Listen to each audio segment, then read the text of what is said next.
Aha! Just ignore this number. It's very embarrassing.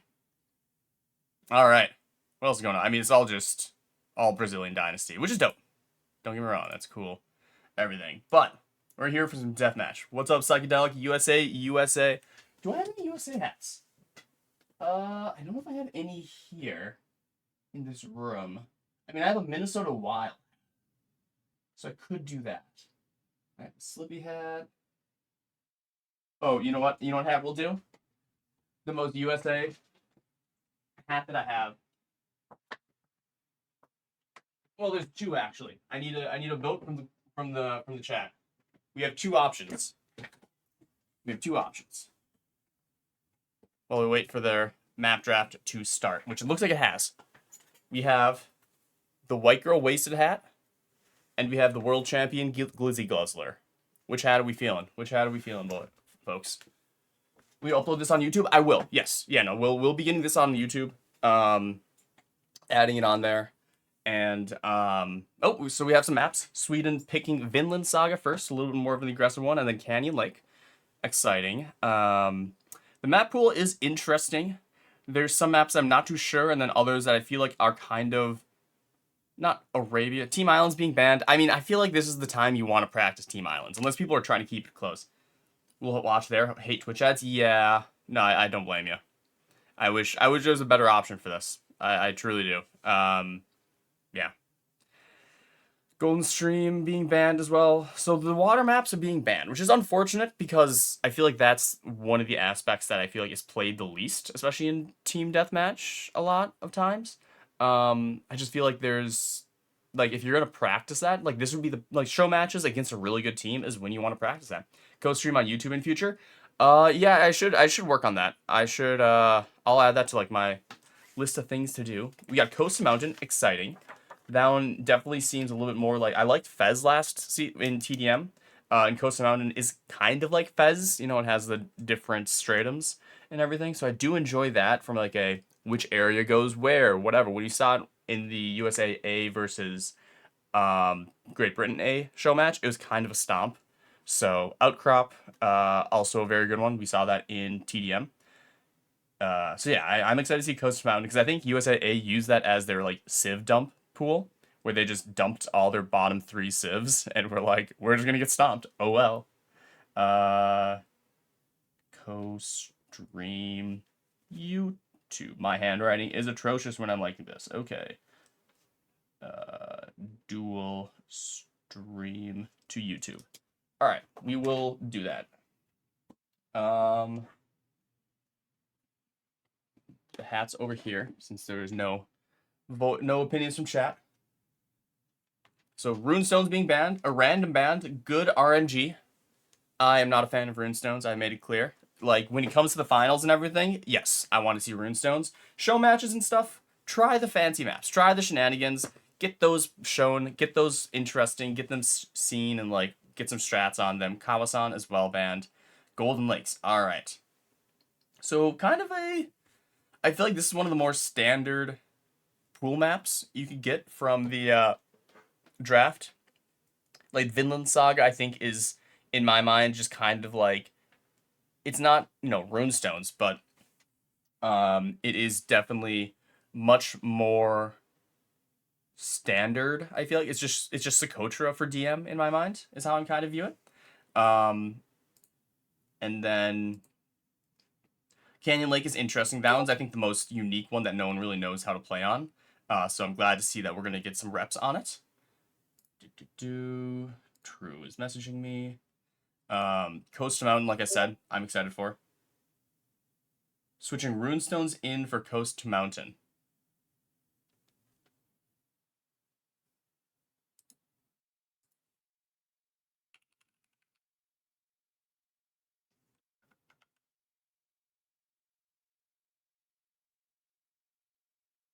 Alright, so USAA is saying they messed up, and they're swapping Coast to Mountain and Runestone. So everything I just said, my disappointment is immeasurable.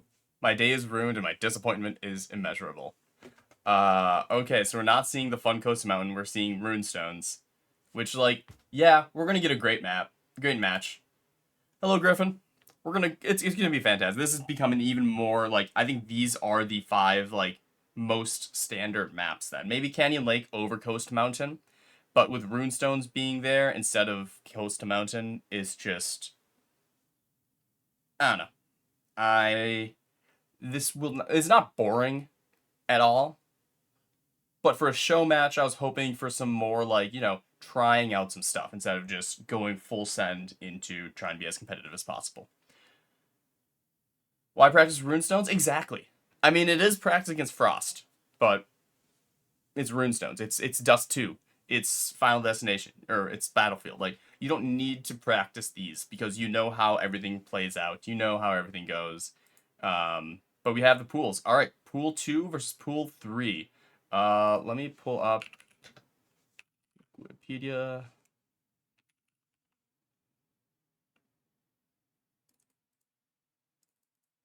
EM Nations.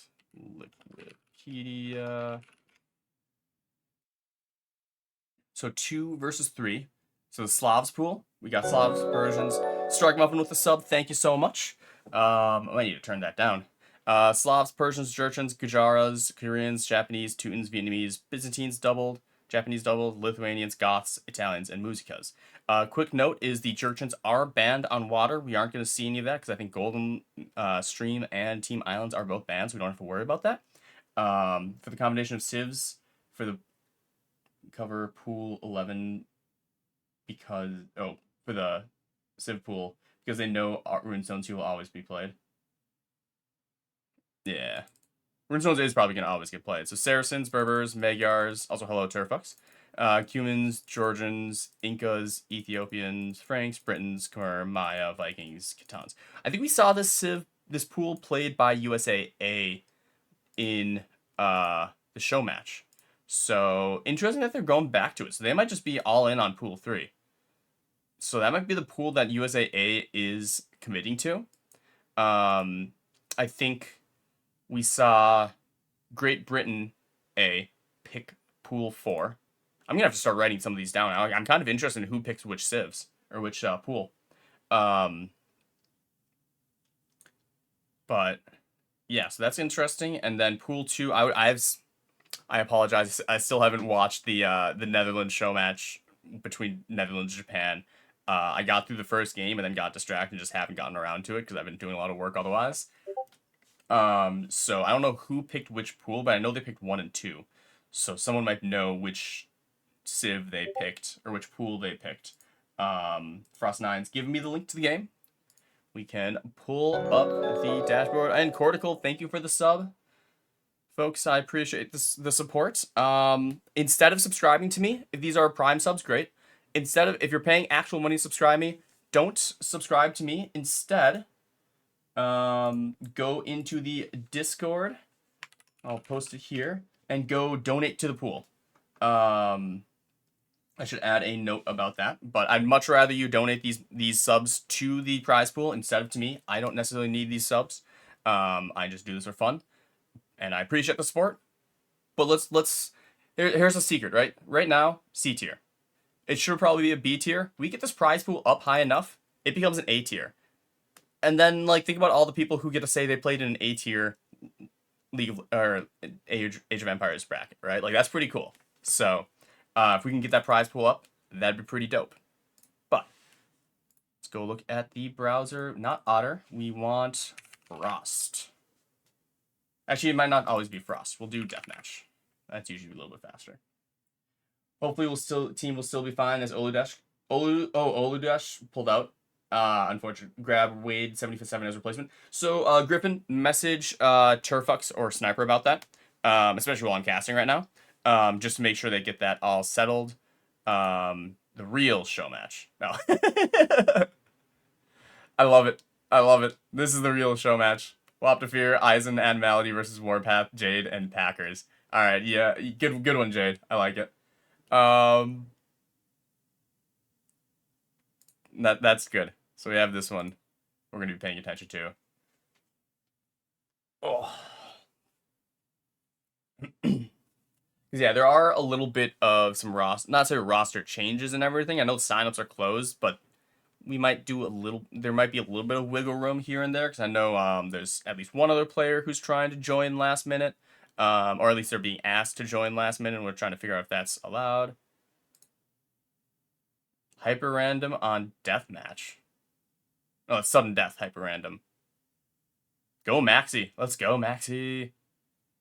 Did I miss them or did they recreate the map? No, they're recreating. Okay. Let's go Germany C. Yeah.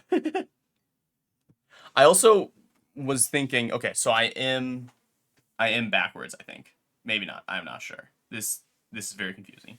Actually, if I hold up something that's not my credit card, where is something that has words on it? Here's some fix. This is just testing. Okay, no, the camera is right. The camera is right.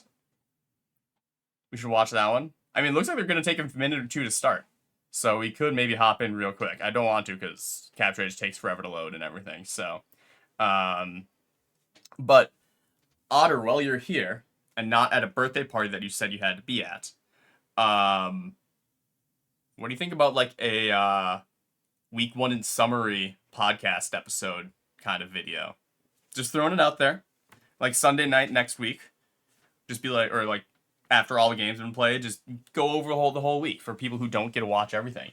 Credit card works too. Well, the good news, the credit card on my desk is one that was already had its information stolen and it's canceled. So it doesn't technically work, but I don't want to, no need to risk it. No need to all of a sudden have my bank call me and be like, yo, we just got 30 people try to buy a copy of a 20-year-old game for their collection purposes. Which, speaking of, at some point, I need to fucking see if this thing still works. I have my old person thing is I found this in my dad's basement, which is the OG Age of Empires Gold Edition on CD. Not even Age of Empires 2.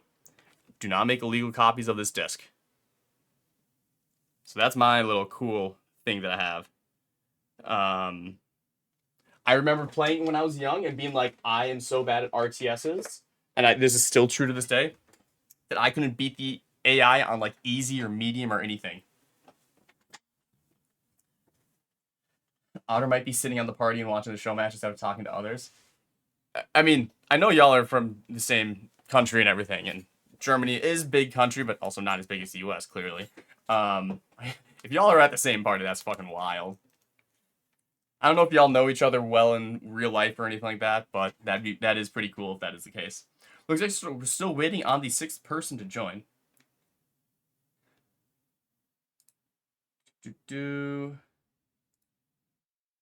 Sign-ups. Alright, Griffin posted.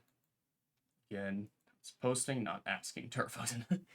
But we'll figure that out. We're still waiting. Unless it started, which is always possible because we're working on a 20-year-old code base plus. Hi. Oh yeah, you show that scratch and post. Just don't get the cable that is used for my lighting. Hey, you want to hop up here? You want to be on my lap? What are you up to? Very busy day of lounging about? Causing problems? Peeing on the floor? Or on the wall because you're a weird little gremlin?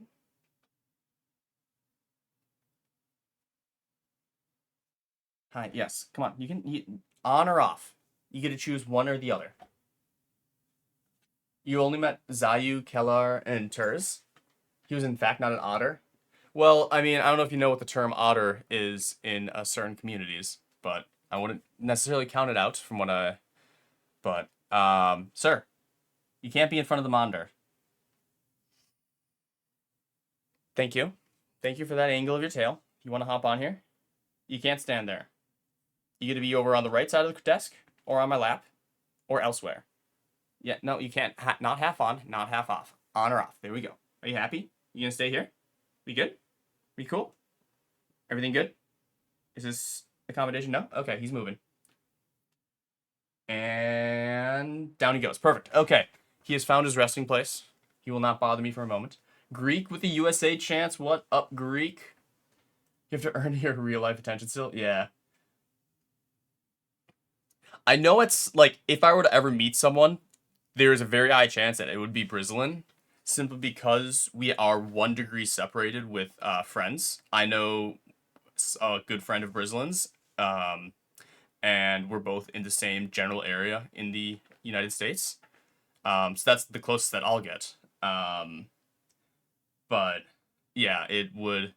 See, the secret is we got to get a DM LAN event at some point, so we can all meet each other. That's at some point. So that's what we all got to work towards. I don't know who this is. I don't know who Kasim Pak is. That doesn't sound like one of the people we're expecting.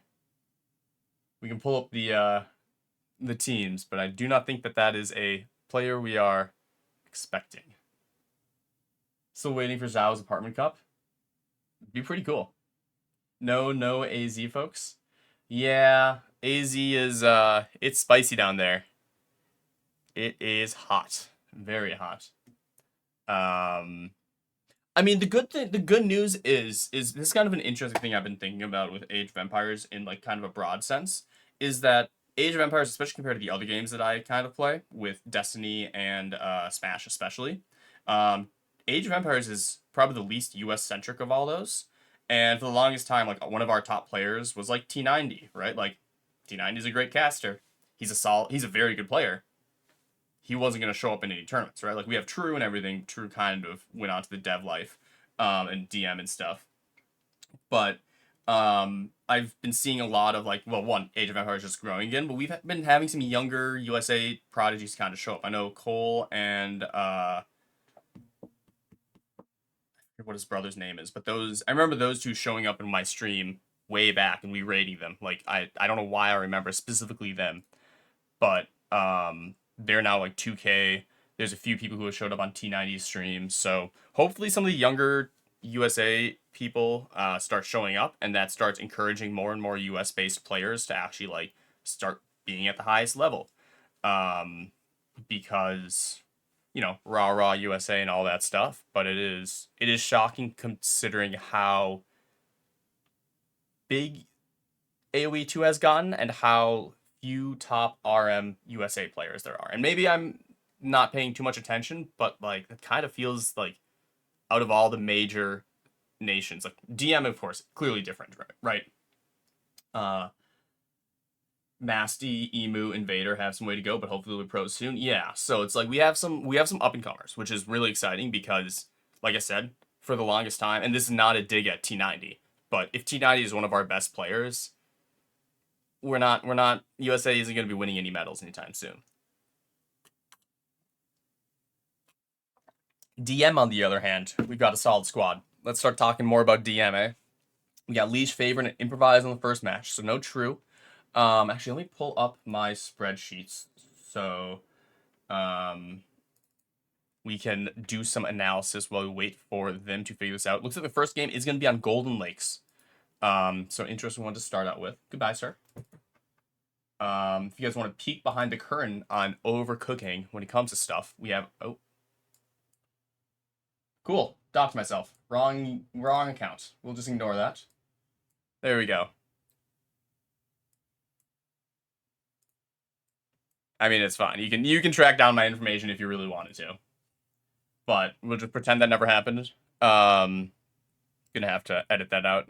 But cool. So teams, we are looking at USAA, which is True, Improvise, Favorite, Leash, Leaf, and mYsTikaL Soul. So we saw all these folks except Leaf last time. And I'm interested to see if Leaf actually shows up this game. I haven't heard one way or the other if Leaf is going to be around for this, but that is the one. And of course, all the commentators or all the casters are absolutely going to hate Leash and Leaf. A little bit of a tongue twister phonetics check. Leaf and Leash. And then the Team Sweden is much smaller. USA clearly known for the massive fucking teams. But Frost9, Ganji, Kamrat, and Spaden. I don't think I'm trying to be rude here, but I think Spaden's the weakest of the three. Like Frost9 is Frost9. Kamrat and Ganji are both very solid from what I hear here. Co-caster? I wasn't planning on it, but yeah, Kelar, if you want to jump in for however long you want, I'm down to try some. It is from a professional perspective. I'm not the best co-casting simply because I do more like play-by-play analysis and stuff like that. So I, am nonstop talking and everything. So it's been good working with Otter, because he'll kind of help back me off and do some analysis. But if you want to hop on the mic, yeah, no, I'm happy if you're looking for some action. We can definitely get. I wanted to get more casters in on this, anyways, but no one else was available. Color caster, yeah, no, absolutely.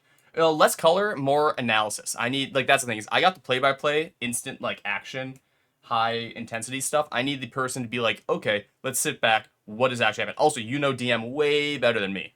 And not saying that I'm the only one who's going to be doing the play-by-play, but uh, you know, I'm pretty shit when it comes to DM and just Age of Empires in general. So I think you should. I mean, I have to imagine you have access to the casters channel, right?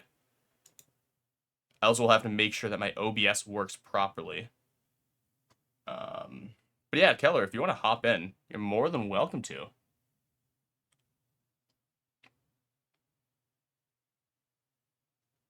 Yeah, give you 2 minutes to get something to drink. Yeah. Hey, hydration, very important. We still got a little bit longer, so I'm just gonna check in with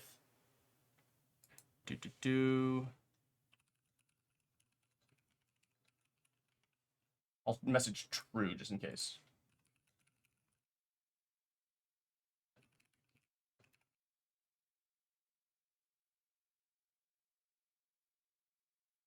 We'll refresh just to make sure. So they're midway through the game. I'm gonna be very embarrassed because I think this happened last time. They haven't started. Okay, cool.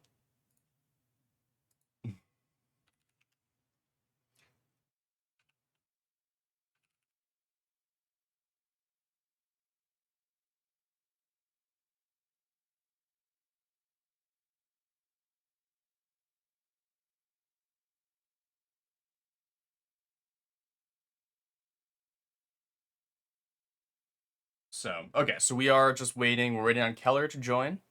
And then while he's getting his drink, I'm going to double check that audio. We have stream desktop audio. No, I need to add Discord. So audio output capture, add existing Discord. Here we go. There's that. Okay, so that should work there. This has Discord. And then we want casting team game chat. We're going to fix this logo, I think. Oh, no, that should be fine because it was where it was. No, I probably will have to. But this also has Discord, so we should be good for all of that. Oh, hello, Keller. Hello. Hello. How are you coming? How's the audio coming through, everyone? Say something again, Keller.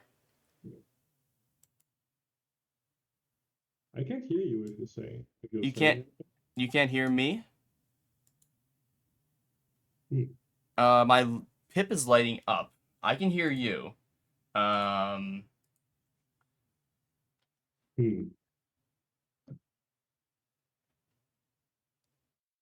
it looks like I should have audio coming. I'm not here. Microphone selected. I'm stupid. Wrong. Hey, these are Can you the say ads. something now? Yeah. Can you hear me now? Yes. Okay. No, I'm just not great with tech.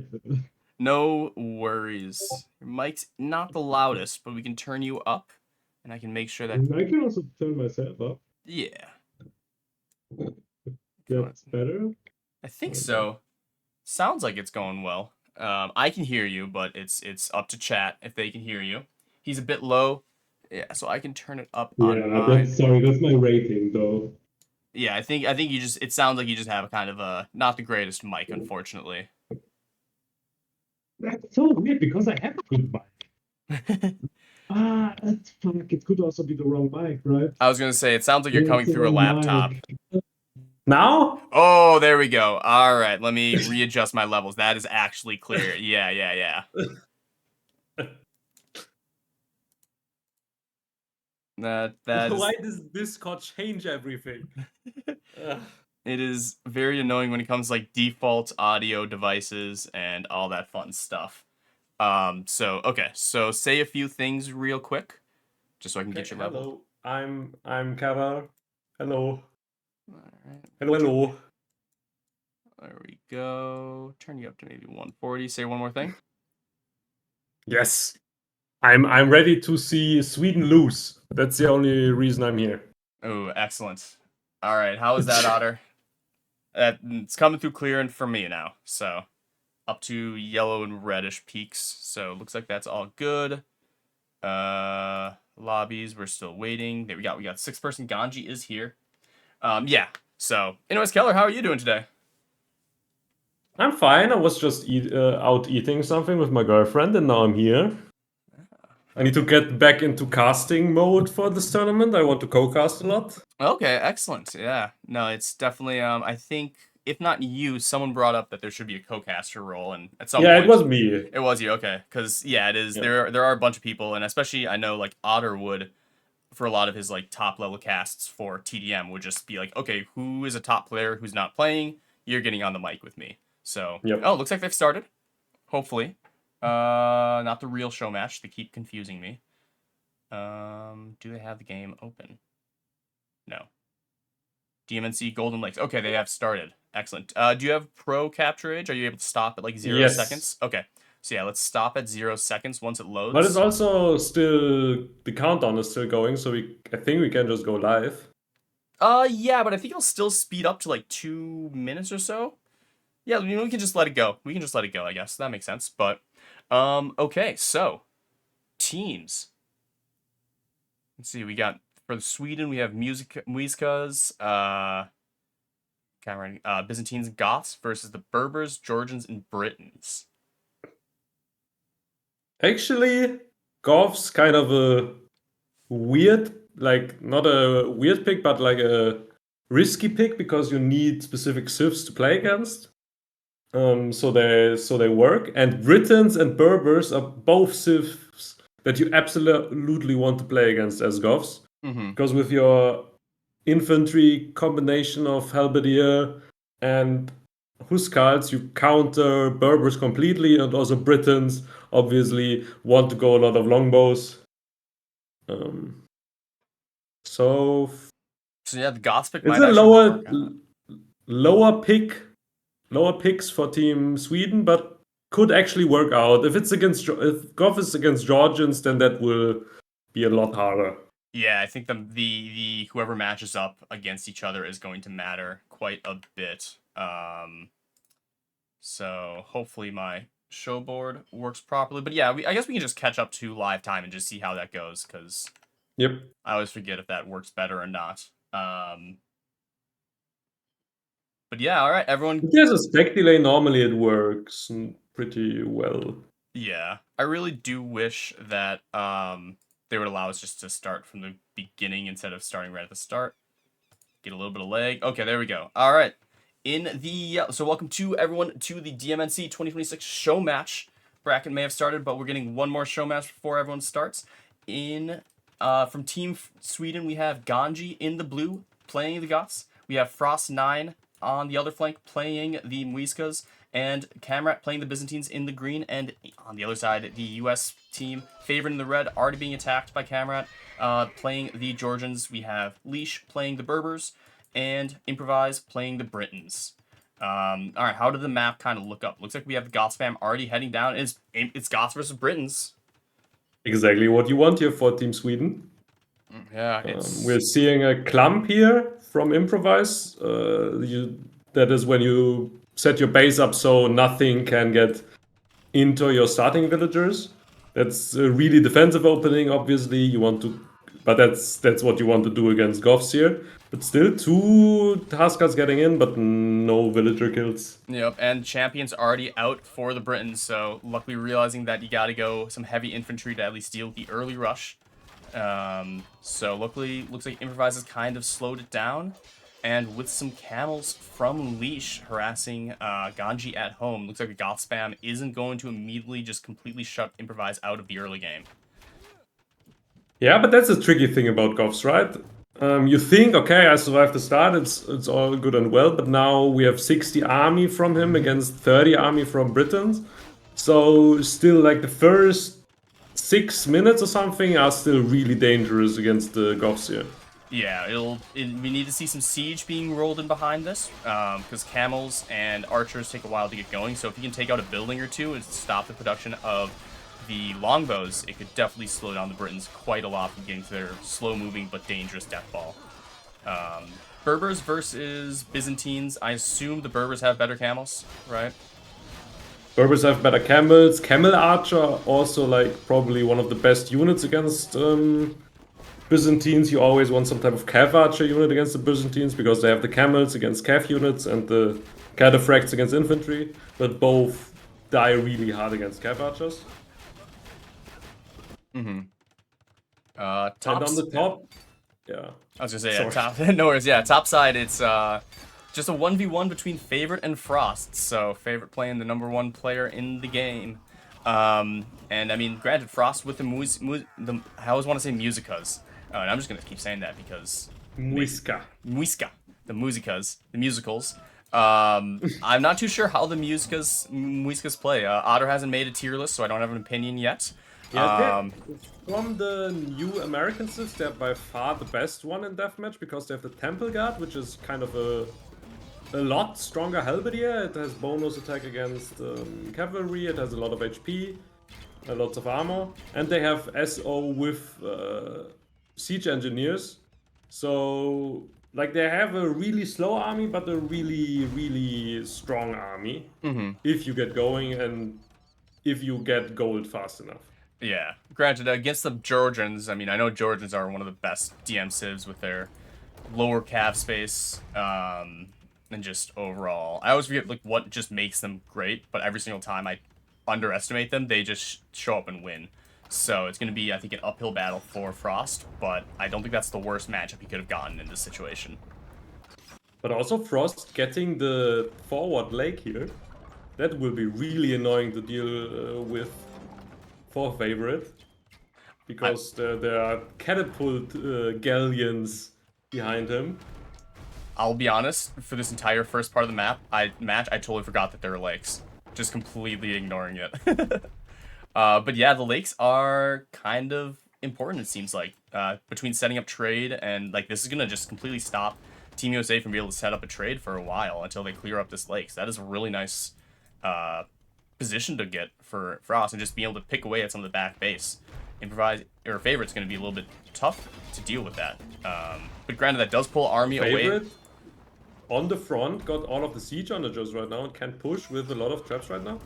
And how lakes kind of work on this map, it's really annoying to not have them, but it will only matter like 20, 15 minutes into the game. Before that, you just invest a lot of res, and your opponent can just still push and has all those res in his land army. So let's see if Frost can hold here, but it still looks fine for Frost here. Yeah. Having to commit a bunch of army to the water on that south side does mean that Frost is going to be playing a little bit lower, like you said. But it should be fine. And looks like on the south side, Improvise making some good grounds. Looks like Ganji and kamrat, or Ganji's trying to kind of fight in the middle, maybe gain control of the area that Favorite's taken in the middle. But the Briton Death Ball is slowly moving into the front of Ganji's base, and Ganji isn't contesting. Ganji's just moving his Huskarls to the middle of the map to try to fight for the gold pit, and losing a lot of his base. Yeah, I mean, like, the Death Ball that the Britain have right now here is just not something that either Byzantines or Goths can really fight. So they kind of need to try and maybe do a few onagers or something to do a bit of damage here against that Death Ball until they can really fight it. This is a really tough position here for Ganji, but Favorite on the other side also not looking too hot. With big difficulties setting eco up without the lake in the back. But also Frost doesn't really have an army to push with. Right. So right now it's all about can Improvise just kill on this side here. Yeah, the other notable thing is that Favorite is taking control of the middle with all that gold, so some of his eco is going straight to gold in there. With Leash there, to try and help protect against the Huskarls, but Huskarls pushing in now. So, I mean, Favorite's kind of abandoning that flank, not dealing with the water right now, and just trying to expand into the middle and secure that. In the meantime, we actually do have a huge army of Camel Archers in the back, harassing the back of Frost 9's base, and now going over to Kamrat to try to pick off some vills. We saw this in the USA versus Britain match, where Leash had like 300, 400 eco kills every single game, and he is continuing to just be the biggest pain in the ass for anyone who plays against Team USAA. Already up to 67 eco kills, so causing a lot of problems. And Huskarls are starting to kill some villagers as well for Ganji, but I mean, Ganji's losing so much of their base. The Britons have really pushed into just taking out all sorts of production, and with Leash continuing to control in the back, it's going to be hard for, I think, Ganji to try to repopulate his production and keep that goth spam going. So we'll have to see where he tries to reposition his base, if he even can. Yeah, big issue right now for Ganji. He doesn't really have, he has only one castle left, and he is really housed right now. So he can't even build much army right now to try and contest the Britain army here, because he's lost all his housing eco at the start, all of his castles at the start. So he kind of has to fully rebuild all of his housing space, which will take a decent amount of time even, and it doesn't look like he has that time. Yeah. And now the Camel Archers from Leash are here, and any attempts at trying to rebuild his economy is just going to get picked away by these random Camel Archers as the Britons continue to roll forward. Ganji is definitely not looking good. I don't think Frost has found the damage he needed to kind of even out the balance. In fact, I think now Frost's push just isn't really doing much. So, you know, if Frost was the leading favorite just as much as Improvise is the leading Ganji, it'd be fine for the Sweden team. But I think USA is definitely looking good. And they're even trebbing the castle in the middle, still fully controlling the middle area and all the gold that comes with it. We have a big fight on the right side as some Paladins from Kamrat do come in here and try to snipe some of the army. But the Camel Archers there are protecting the Trebs. All the longbows are there as well, and it is just running straight into a wall. Way too much DPS behind those champions. Yeah, and it's just, and now we see some big fights on this north side. The mYsTikaLs are full force trying to come in against these Glitch's warriors, I guess. They look like skirms.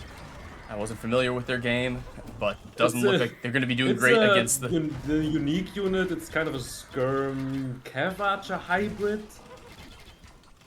So it's a really fast running skirm, but it's not great. Definitely not great against mYsTikaL. Yeah. So this is looking really rough here. Maybe they get a clear up on the bottom now with Paladin and... I mean, yeah, this is a good engagement. Huskarls? The Huskarl Paladin numbers are massive here, and they are cleaning this force up. And I mean, at the end of the day, this is a issue that USA ran into with Great Britain, is that USA is very slow about getting their trade going.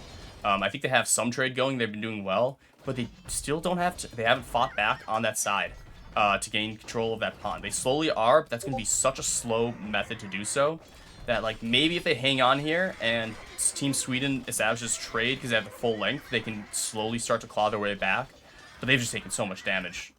And I mean, I think right now the problem is though that Frost is also in a big trouble here.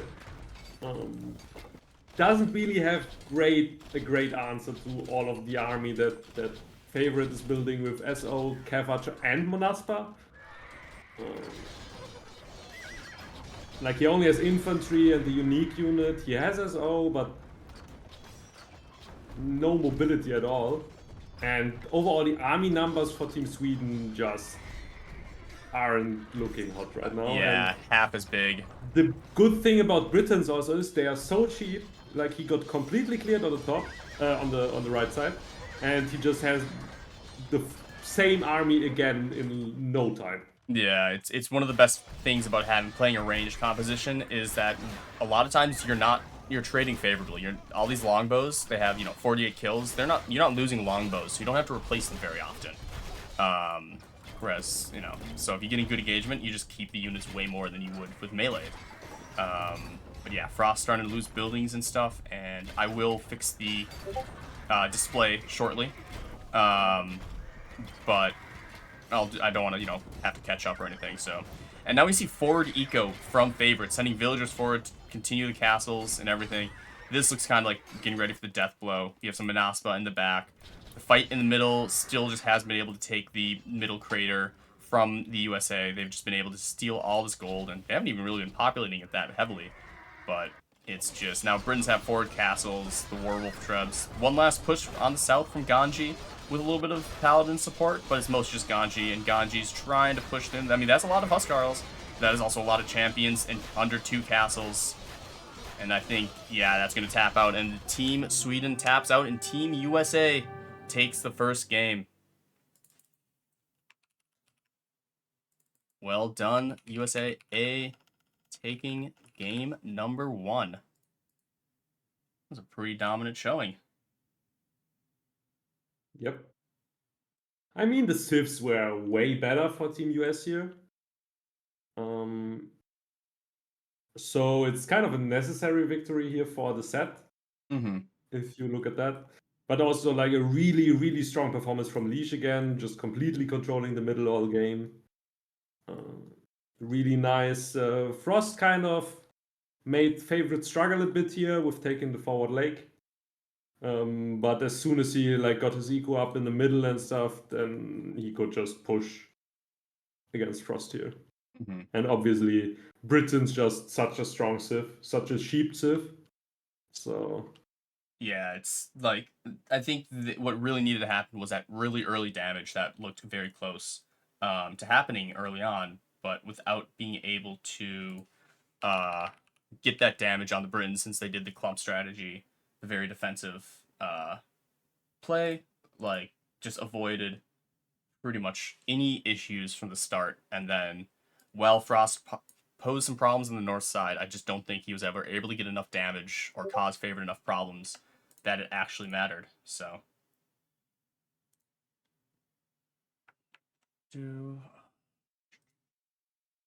Alright. One thing I should do is come up with some sort of system that'll allow us to like mark off which civs have been selected. yeah, that would be amazing. Yeah, I'll add that to my list of things to do tonight, because like, yeah. Let's see. Civ marker for who was selected. Because it's kind of hard to figure out. You can add a crown or a skull in the Civ draft itself. This is the Civ draft, unfortunately, development. We have pools. We have a pool draft. So essentially the civs that are drafted are from these pools.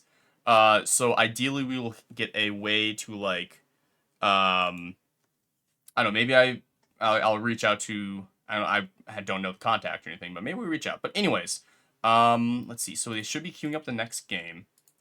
Are they already in? Still in lobby. Okay. I'm starting. It's a great problem to have, but I start seeing more and more maps with DMNC in front of them, and I'm just like, oh shit. But, you know, that means there's more games going on. We have Javisti playing I just always Bananji. search for a player that's participating. Well, the problem with this, I mean, granted, I think Frost 9 is going to play every single game, so I could go Yeah. with that. But, like, if you go for, like, True didn't play that last one. Like, you only have a bigger team, like, maybe they don't play all the games. So, but yeah, Sweden versus USA. It's going to be Frost, Ganji, and Spaden showing up. No, Spaden's at 2200 ELO. Okay, so I was thinking of someone else when I was saying Spaden might be the weakest, but yeah, Sweden is just fucking crazy. We got True, mYsTikaL Soul, and Improvise. So we're probably not going to be seeing as much villager raiding because Leash isn't involved. That is actually one of the cool things about this like format that I didn't really appreciate is if you have someone with specific talents. Like I think like I know Leash is much better than just a one-trick pony, but like if you're going with Berbers or a Cav Archer Civ, you give it to Leash and just let him go wild in the back of your opponent's base. So maybe if you're not picking one of those civs, you don't play Leash. So interesting where some kind of gameplay options can come in.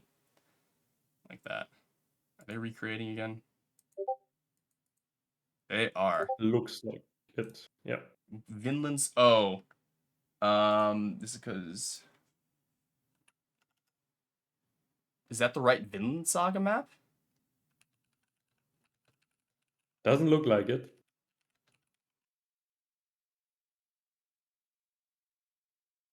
Also, Turfux, you're in the chat. I remember there was a issue at some point with player locations. Was that a different map?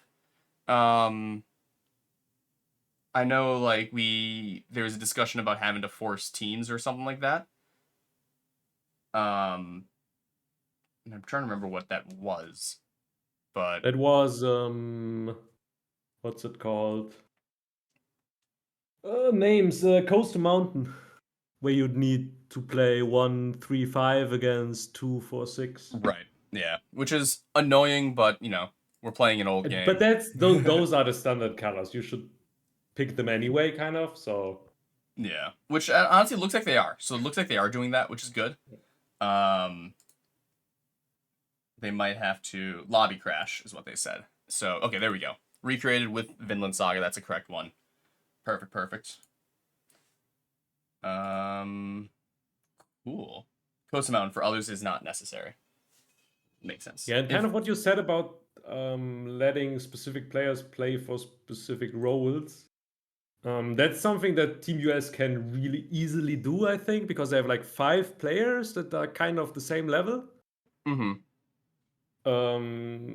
Like the US does definitely have the most like pro players. Maybe they've started. So they will just let True play all of the shit sifs. That's kind of what he's known for in the community. Somebody's got to. It's tough work, but someone's got to do it. Where is my spectator dashboard? Here. Looks like they've started. So Vinland Saga. I was not very sold on Vinland Saga until I watched one of the Showmatch games and realized, or I think it was just a practice game. I don't think it was an actual Showmatch, but I didn't realize it's just Socotra for DM in my mind. Like, yeah, kind of. Yeah, you have like a bit of a head start. But yeah, it's really just all out battle for the middle. I kind of like this time Team US is doing like kind of the Civ burning here with the weaker Civs. But I don't hate it for this map because you can't really get an eco out, and if you have your like sheep infantry Civs or something like that, then and you can just build army longer than your opponents because they just can't eco, then that could be really strong. But obviously, infantry Civs against Byzantines is kind of won't really work. Yeah. And I'm excited to see how the 2P play, because it's like, especially on a quick map like this, you could just see the, very fast Champy rush or something. But, alright, looks like we're getting into it. Capture Age should be loading up shortly. Alright, we have Vinland Saga, so let's go through real quick. In the green, playing the Byzantines is Spaden. In the teal is Frost 9 in the pockets, around the flank as the Slavs, and the other flank for Team Sweden is Ganji playing the Vietnamese. In the south, up 1-0, Improvise is matched up against Ganji playing the Khitans. In the yellow, we have True playing the Tupi, as you predicted, and mYsTikaL Soul playing the Vikings. Or, I mean, not predicted, you saw. Any interesting matchup from the get-go here that might cause some problems? Might see a Villager Snipe? No Villager Snipe. Good save from mYsTikaL Soul. I think really interesting is going to be like Khitan camels with healing against Vietnamese elephants if he's going for them. Doesn't look like it right now. So, sad. But because I would have no idea how well the Khitan camels do against elephants. Mm-hmm. But it looks like it will be like a Cav Archer infantry approach for Ganji here. Do Vietnamese get any bonuses to their Cav Archers, or are we just going for the fact that Cav Archers more are HP. good? More HP? Okay. Yeah, Archer range units. Okay, that makes sense. So that's not bad. That is definitely helpful here, especially against camels. Pretty strong, yeah. Yeah. They don't have, I think, no, they have something they don't have. Maybe like Parthian tactics or something, but they have more HP. Correct. So No Parthian tactics. Out. Yeah. Yeah. And looks like True is sending some infantry, mostly just all straight halberdiers. 2P, what bonus do they get? They get, they cost less food, so that's really nice. But yeah, the coolest thing about this map is being forced to just immediately build forward to get any sort of, like, actual eco or production, because there's just no space on your home island. So. And speaking like of interesting matchups on the right side, we have Vikings against Slavs, which is like, in my opinion, probably one of the worst matchups in the game. Because Slavs kind of have good infantry, okay-ish siege, and that's it. And Slav have way better infantry and way better siege. You mean the So, Vikings have not a lot? Because you said Slavs for both yeah. of them. But yeah, no, Slavs it's should absolutely just destroy them. yeah. And Frost, especially on the hands of Frost 9, Frost already going very far forward. I would not be surprised to see True immediately try to like get a little bit of ground on this left side, but immediately have to go over and help support mYsTikaL Soul.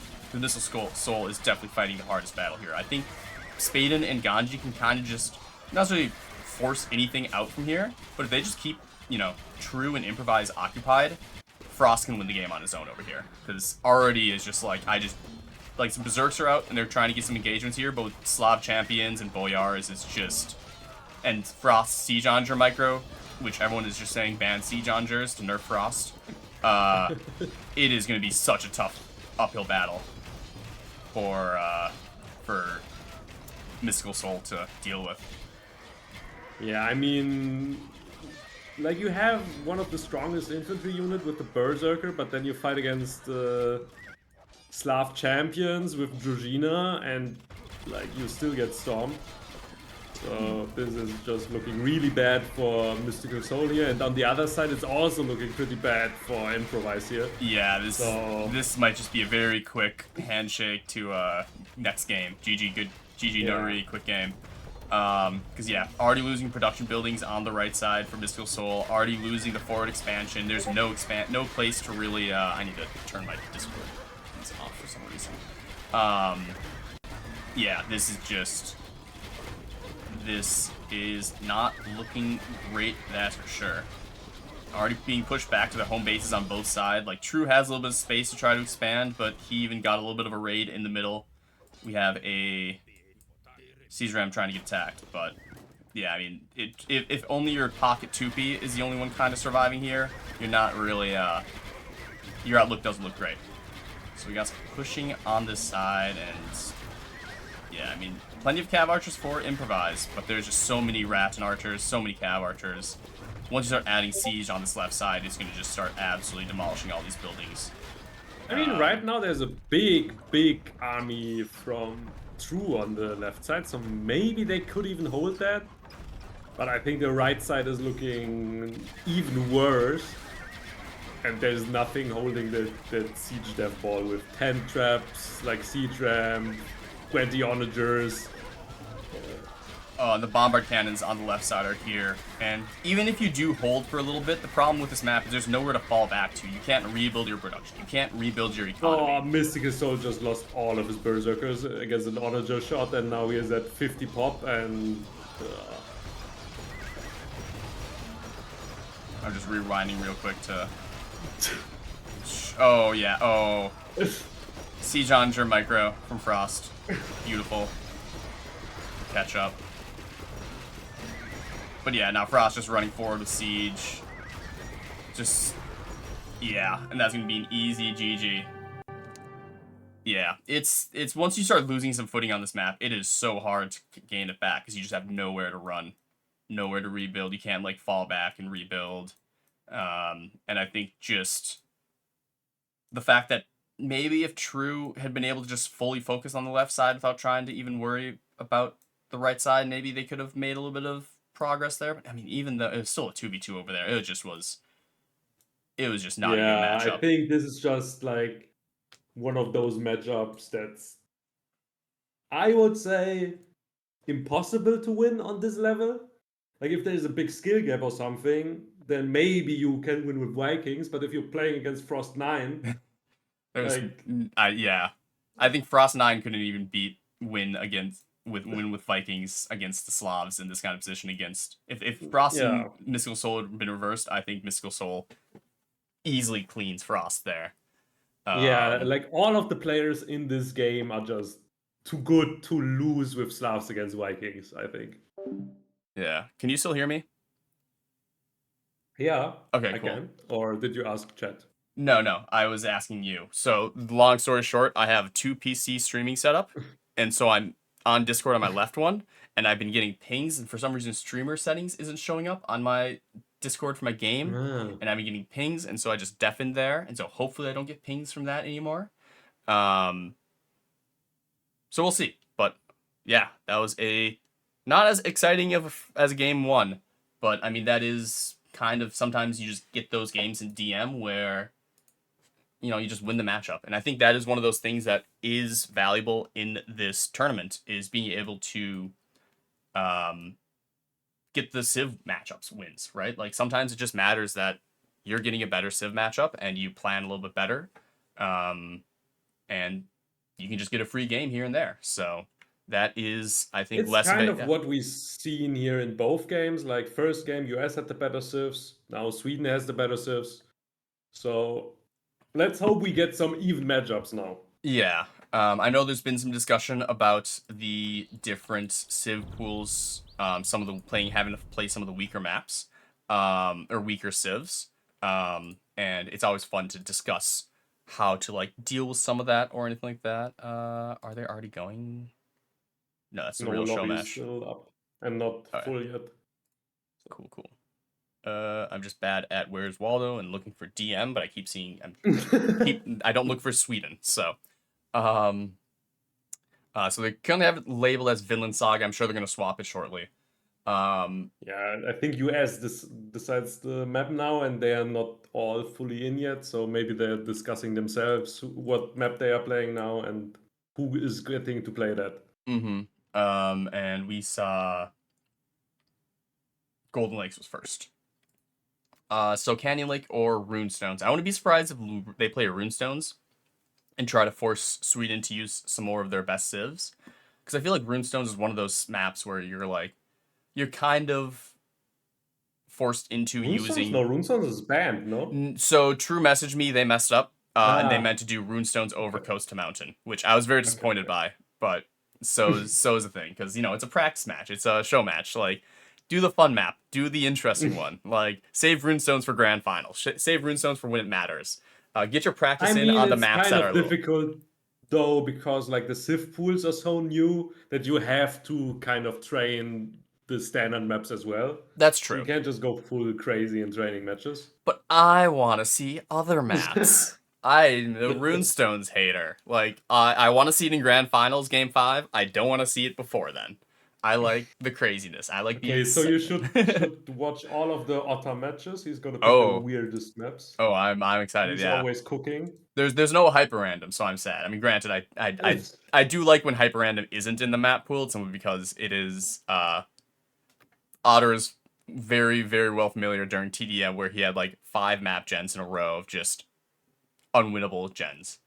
Yeah.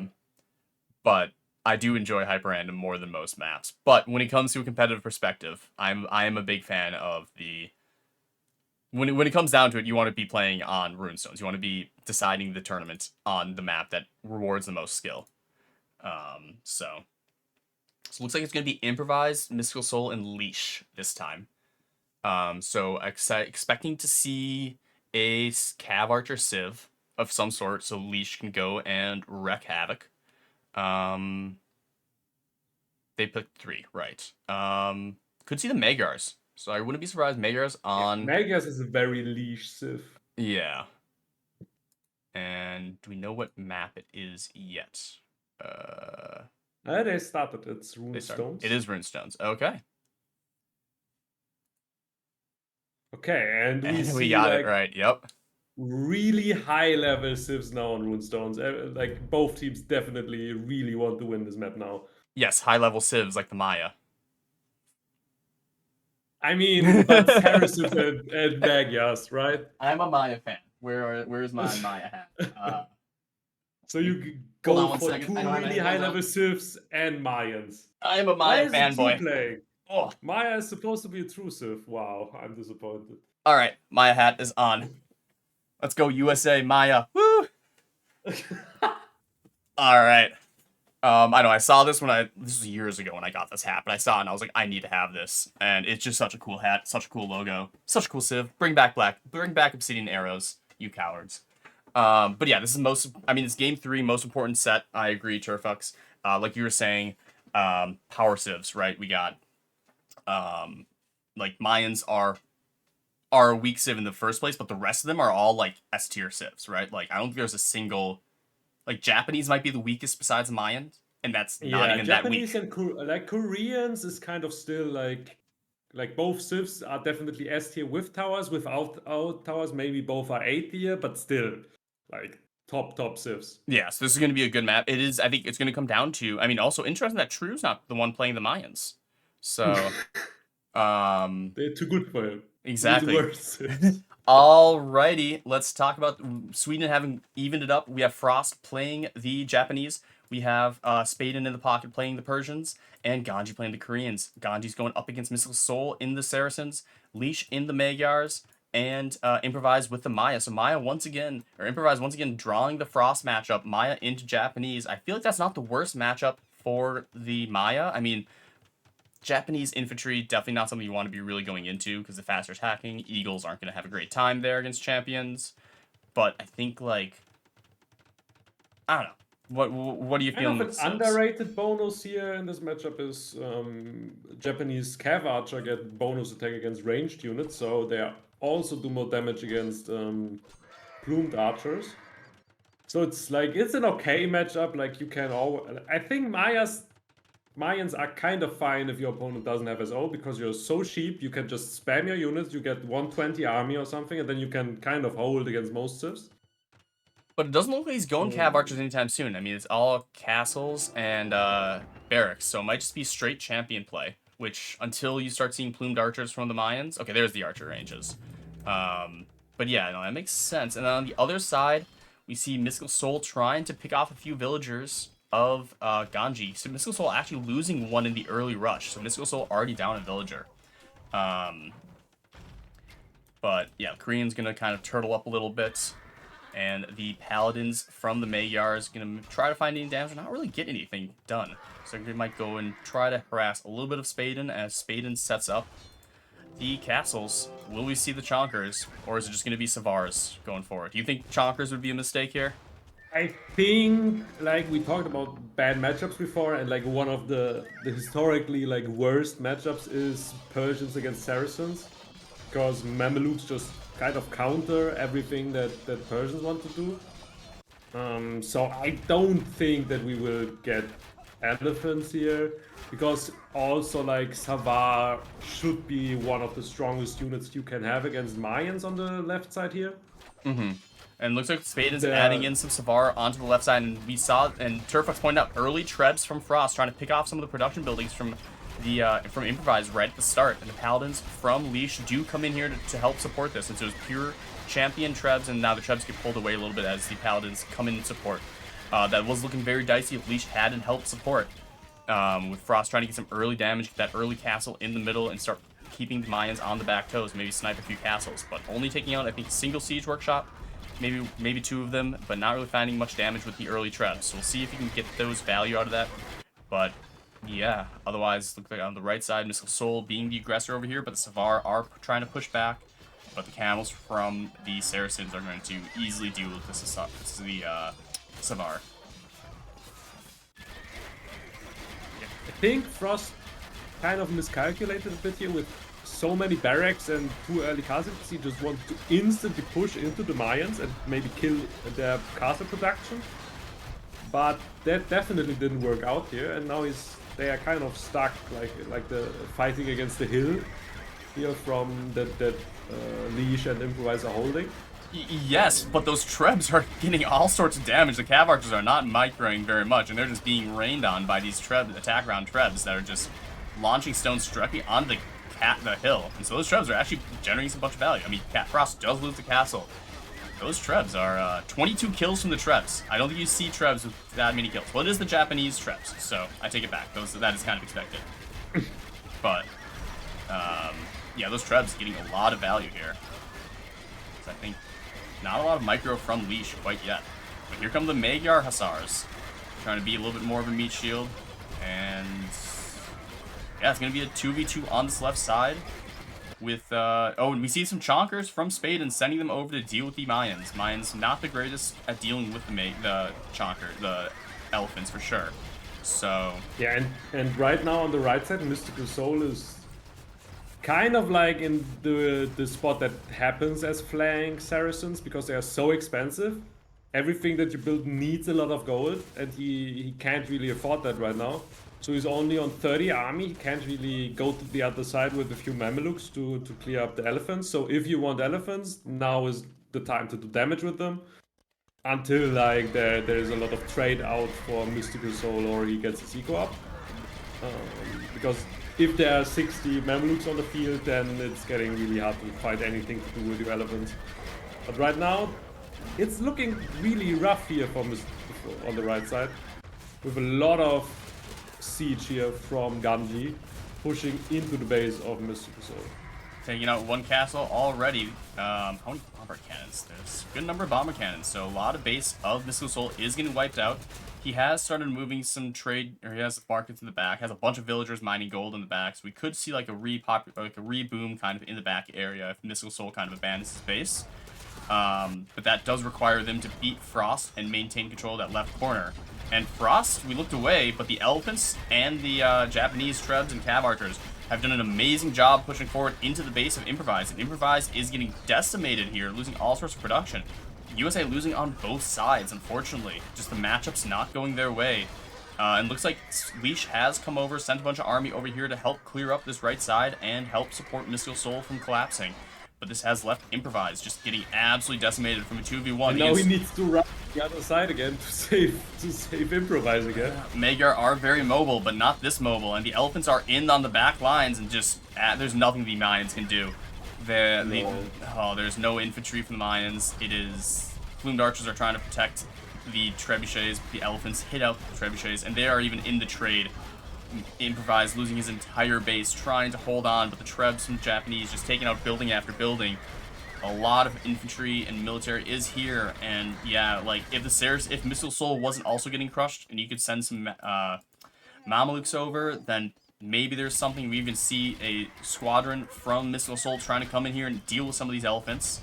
But it's probably a little bit too late. The map is fully in control of Sweden. Sweden needs to get their trade going right now and just fully flesh it out and just, if not kill them outright, just get a massive eco lead that there's no recovery from. And yeah, there is no recovery. USA has to tap out. Just a two-pronged attack on both sides. Just too much for them to deal with. And Sweden really showing here what makes them kind of the most dangerous team in the tournament. I think Ganji and Frost could be like the two best flank players here. And I think that really showed in this game because like as soon as Lee, like as on the right side there was a 1v1, Ganji just was able to push. And on the left side, as soon as Leash left Improvise to save mYsTikaL Soul, Ganji Frost could just instantly like jump on Improvise and kill like his entire base in like 5 minutes that Leash wasn't there. Yeah, it's always interesting, you know, it's where do you place your most, I wasn't around for the carry me or die, but it's always interesting, you know, where does your best player go? Do they put them on the flank where they have to like, you know, maybe keep trading and not really be able to snowball? Do you put them in the pocket where they can, you know, use the full scale of their skills to be able to help both sides? But it's kind of great when you can just have both flanks be just so dangerous and so strong that the middle, the pocket can just help out where it's needed and apply the most pressure, and just the moment any weakness shows up on either side, that player is good enough to capitalize on it and just completely dominate that side. So, yeah, great showing from Sweden. I think, I mean, maybe had the Mayans not been picked and it was another like top upper tier Civ for Team USA, maybe that side wouldn't have folded as hard. Because I think, like, the Mayans just... I think it's a big issue here is that Saracens were placed on the flank here. Mm-hmm. Just because they need so much gold, they need so much eco to just do anything. And they are, like, kind of the power civ here that needs to push. But you can't do that as Saracens. Yeah.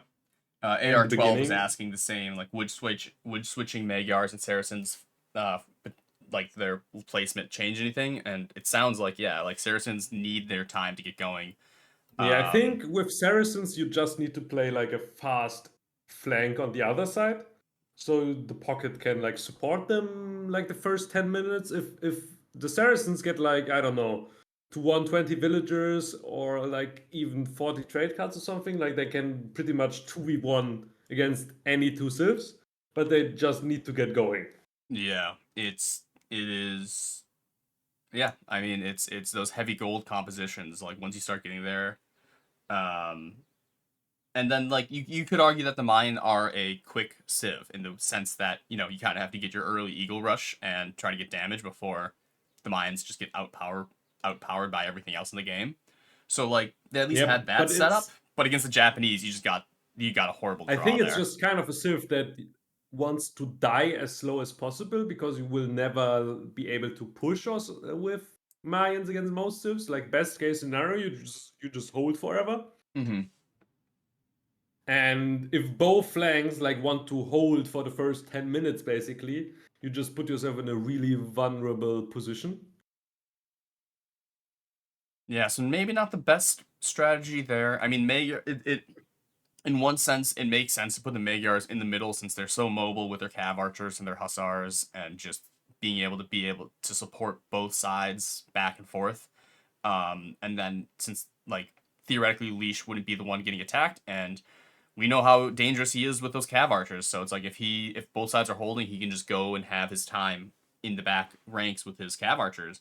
But if you don't get to that point, you don't get to that point. So I think it made sense from that kind of perspective. But I think you needed to send, like you're saying, you needed the Saracens to be in pockets so that they could get to their snowball-y kind of actual use. Yeah, I think just the civilizations from Team US were like also like Magyars want to have like a stable game. All of the civs like perform best like after 10 minutes, and you have no like early heavy hitters that like I don't know like Koreans that can just get a siege death ball out Mm-hmm. for their first army, or even like Persians with elephants where you can just okay, I do 20 elephants at the start, that's like an army. Okay, first your opponent needs to deal with that. So maybe they needed other civs for like Magyars and Saracens to work there. But let's see. Next game. All right, the next game is going to be Canyon Lake, or yeah, it is Canyon Lake. Okay, cool. I got the name Yep. right. Cool. That's all good. Where is this? There we go. Who's playing the 1v1? Javisi and Benanji. They're doing some practice matches. Love to see it. All right. So no true. This time it's gonna be favorite leash and improvise again. I think nothing against true, but this sounds like this is kind of like the USA's main three. Mm. I think it's kind of like you want Leash to get into proper form here because he is like mm, one of the most inactive ones, and mYsTikaL Soul as well. yeah, that So makes a lot of maybe sense. I think True should be in the AA squad of that team, in the AAA Right. squad Yeah, of the USA. USA A. But all right, um, some civs. We got Italians, Lithuanians, and Teutons versus Ethiopians, Franks, and Georgians. Okay. Overall, like Italians will be in big trouble here, I feel like. Against SO civs Mm-hmm. doing not great. You kind of have the Lithuanians against Franks, which is really good for Lithuanians because the latest just kind of destroy Paladin. Um, and then, but overall, the civs look better for US here. So let's Yeah. hope they can get the 2-2. Yeah. No real like bad civs though, so that'll be Yeah. like you could I argue mean, Italians, but it looks like a pretty solid matchup all around. But all right, yeah. game number 4, Sweden trying to take it 3-1. USA trying to hang on and force a game 5. In the teal, we have Frost9 playing the Teutons on the flank, Kamrat playing the Lithuanians in the green, and Ganji playing the Italians on the other flank. Ganji's going up against Favorite with the Georgians. We have Leash with the Franks in the pocket, and in the pink, Improvise with the Ethiopians. So Ethiopians against Teutons, Italians versus Georgians. I mean, getting your what's the archers from the Italians? The Genoese crossbowmen against Manaspa. In theory, sounds like a decent matchup, but that's in theory only. The great thing about Georgians kind of is that you don't need your Monaspa to be a top tier civ because you still have SO, you still have Cav archers, you still have good infantry. So maybe just this is just a spot where you just don't go any Monaspa and just do infantry siege, and that's way harder to deal with for Italians here. Yeah, and that's what it looks like is happening. We do see some Cav archers coming out from the Georgians, so I don't think they have. I mean, they get the mounted units have regeneration, so that still counts. Yeah. But I don't think they have the greatest Cav archers. I mean, the regeneration is really nice, and early game Cav archers are kind of like the dominant unit to take map control together with paladins, so you would always want like a few of them. Now we see 5 rangers here. That could maybe be a bit much against Italians. Yeah, with no thumb ring either. That's kind of, well, that's what they're missing. So that's Yeah. pretty weak Cav archers. But looks like Forward Castle is going to come up for Favorite, trying to apply some pressure to Ganji.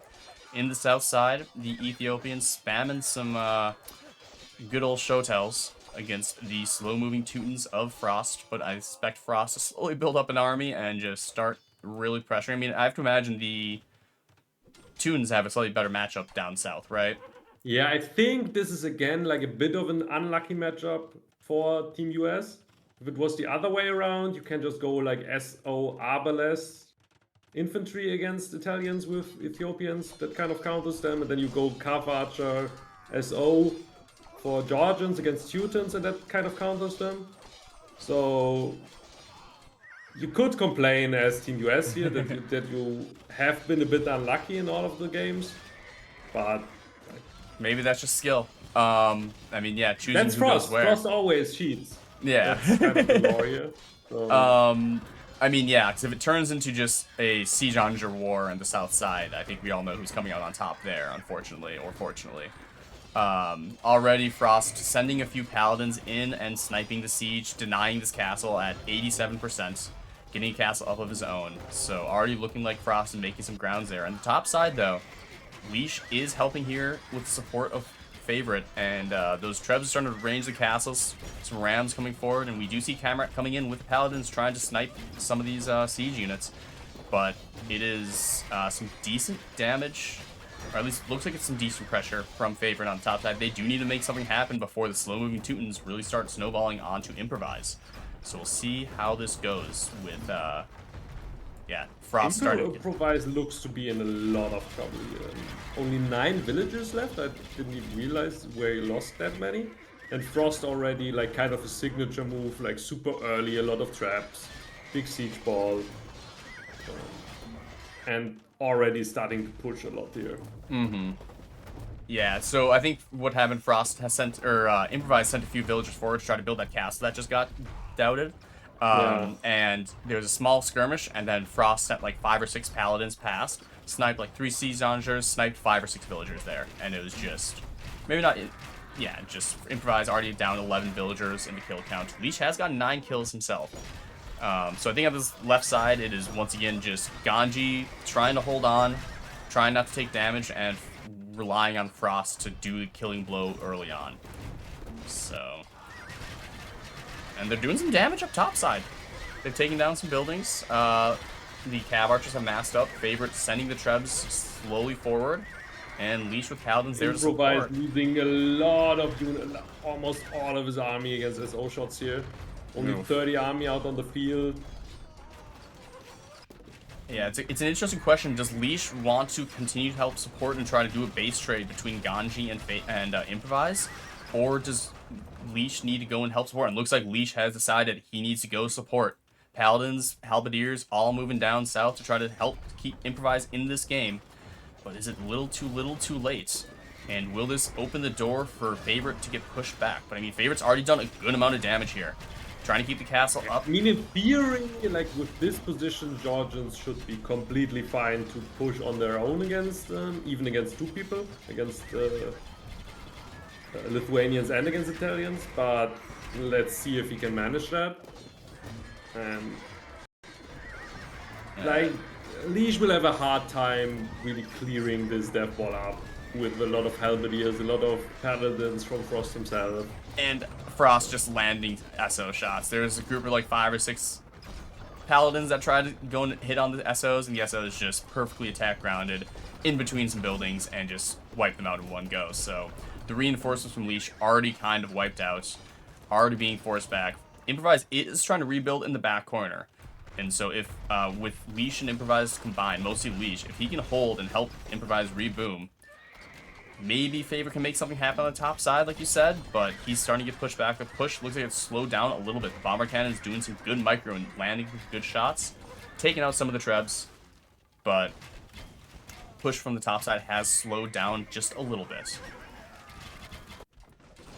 Yeah, Ganji doing like pretty much exactly what he needs to do. A lot of bombard cannons, a lot of Genoese, to just try. Like, this is not an army where you ever push. It's just, okay, I'm just letting you come at me and try and hold this. Yeah. But now Favorite is trying to snipe the bombard cannons, but sig micro from Ganji here. So I mean, that's what we talked about, right? The flank strength of Sweden. So he's just able to, like, with a really shitty matchup, just some bombard cannons, some Genoese, and hold like his side while just Frost dominates. But now Frost may be a bit overextended against some BBC out from Improvise. That's something we haven't seen before. Like, the bombard cannons with more blast radius are kind of like the secret weapon here that you want to use for Ethiopians. Yeah, if Lee starts mixing in units and with Improvise's limited production at the moment, if it's just adding bombard cannons and it's Leash versus Frost, but with the extra bombard cannons, that's going to be a nice matchup for Leash, I think. Yep. So, some good. And now we see some Monospas on the top side. Some more ground has been gained from Favorite. I'm not really seeing where Kamrat is sending their forces. Kamrat does have 112 villagers, had over 140 in the queue. So maybe just getting raided from Leash a little bit, but kind of struggling to see where this is Kamrat's... kind of like the hard part as Pocket on this map, because there's not like a lot of gold you can take, and he just doesn't have the trade yet. And right now he can't really build any Paladin because he can't afford those. He has been slinging quite a bit, I think. So I think Kamrat has been doing a little bit of a Frost... And that's also something that this team just can't do. So Pocket just does a few units, raids a bit, and slings the flanks. Yeah. And I mean, it's been working. We see Paladins now going into the back of Improvise's attempt at rebuilding the economy. Some good house walls going up to try to save some of this, and some decent attack rounds, but only a single Siege Onager is going to get wiped out quickly, and these Paladins continue to just cause problems. But I mean, Frost's push has kind of stalled a little bit, not able to really push forward. I mean, that's what Paladin raids in the back Ganji's are. army right now is almost completely cleared up, and there are 5 trebuchets on for Favorite. So maybe he just is able to just kill Ganji here now. Yeah, I mean, that's kind of been the case, is that with Kamrat just slinging, if you're losing a fight with being slung and you're not really getting more units or anything, you're not really going to be able to push back if it's just still a 1v1, even with some extra resources. So I think Kamrat has to start sending in some units to try to help slow down this side and allow Frost to work his magic on the south side. But it might be a little bit too little, Also, too the late. problem kind of is that what unit is Ganji gonna make against this army composition from Favorite here?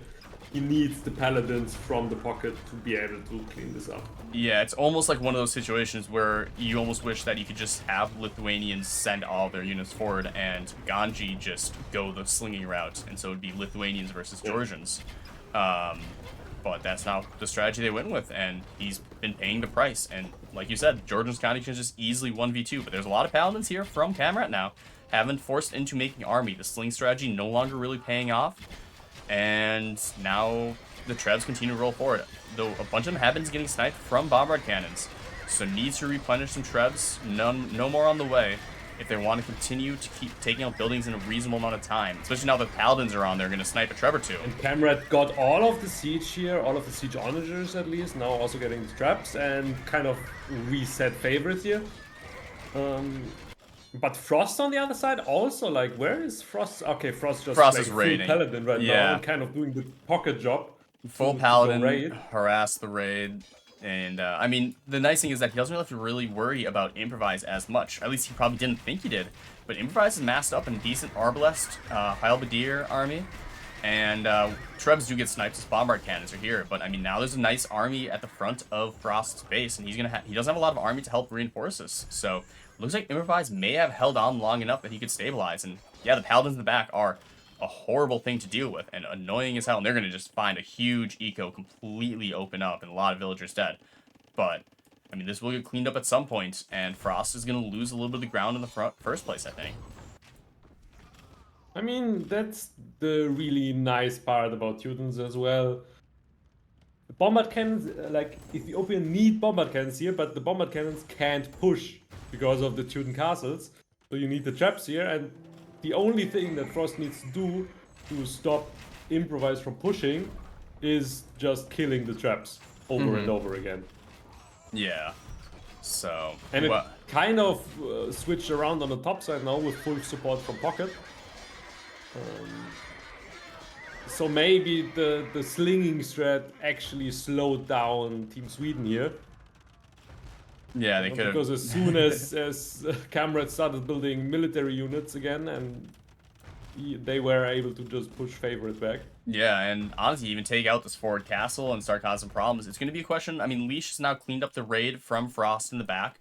So the question is going to be, where does Leash send the army? Now that Favorite's getting 2v1, does he try to support there? Does he continue to help support in the south side? I mean, like you said, there's not a lot of pushing that Improvise can do with the, since he just has to keep getting his Treb sniped. But if he's the one who's kind of like getting his Treb sniped and trying to push and everything, at least Frost can't really push him back.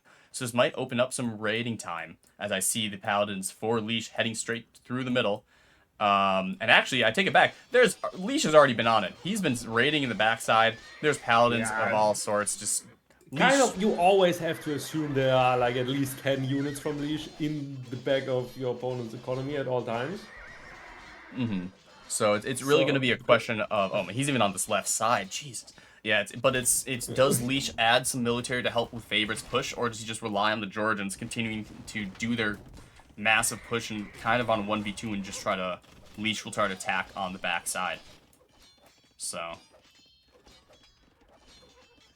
And right now, it's just about both teams trying to like stabilize their eco, kind of trying to get the trade rolling properly.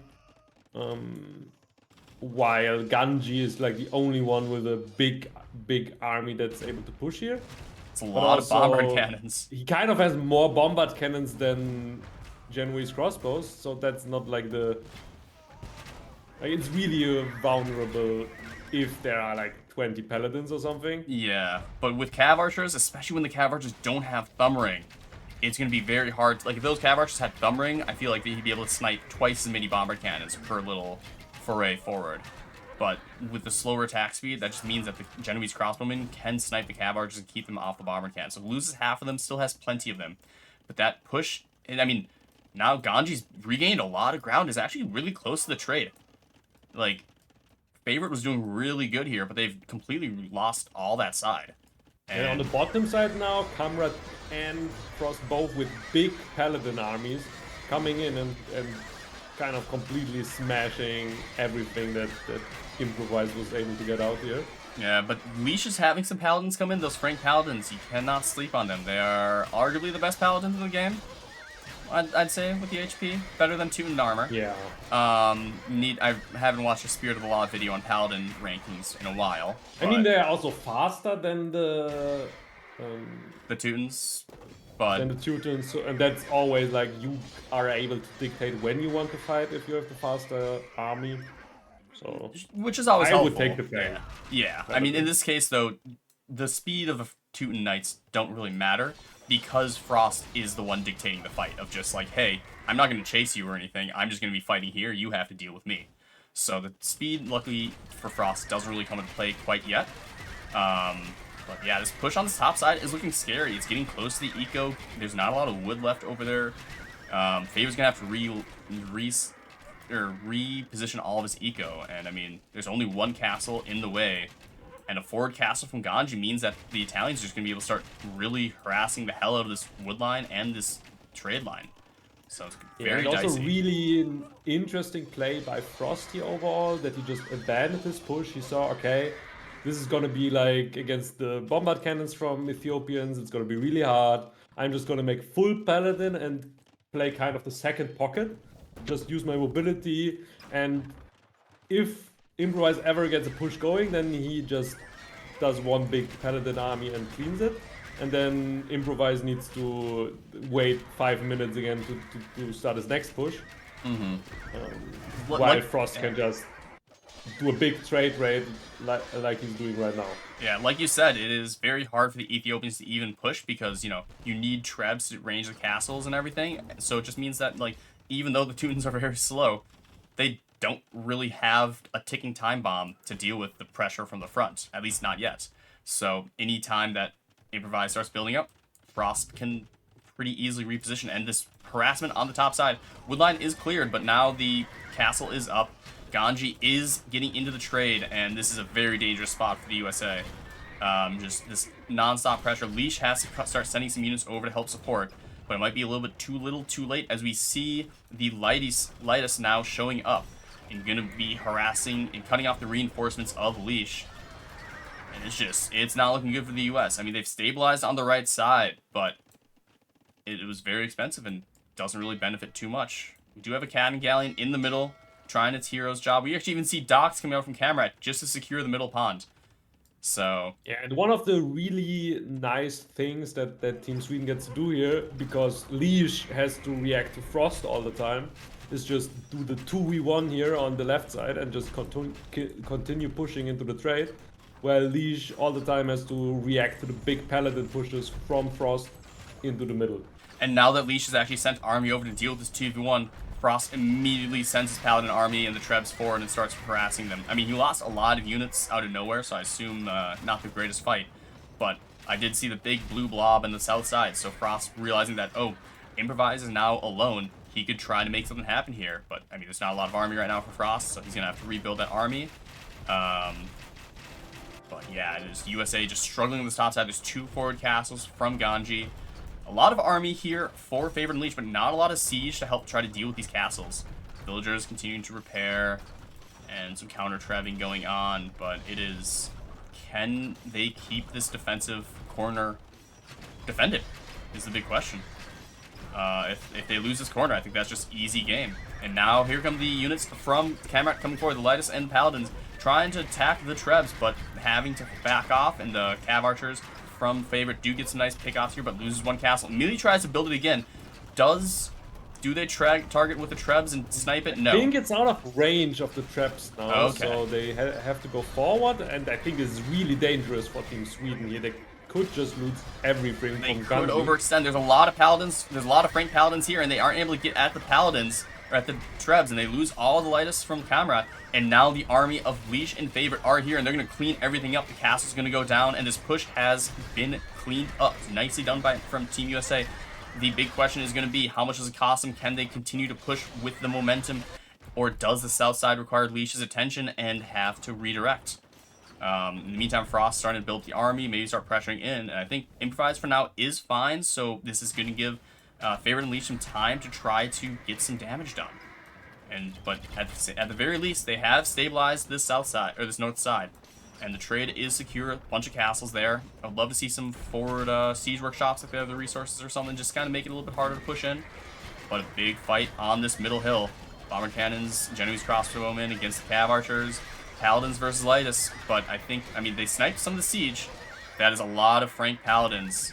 That is a lot of HP. But the Genoese crossbowmen going up against full cavalry right now is kind of generating a lot of value.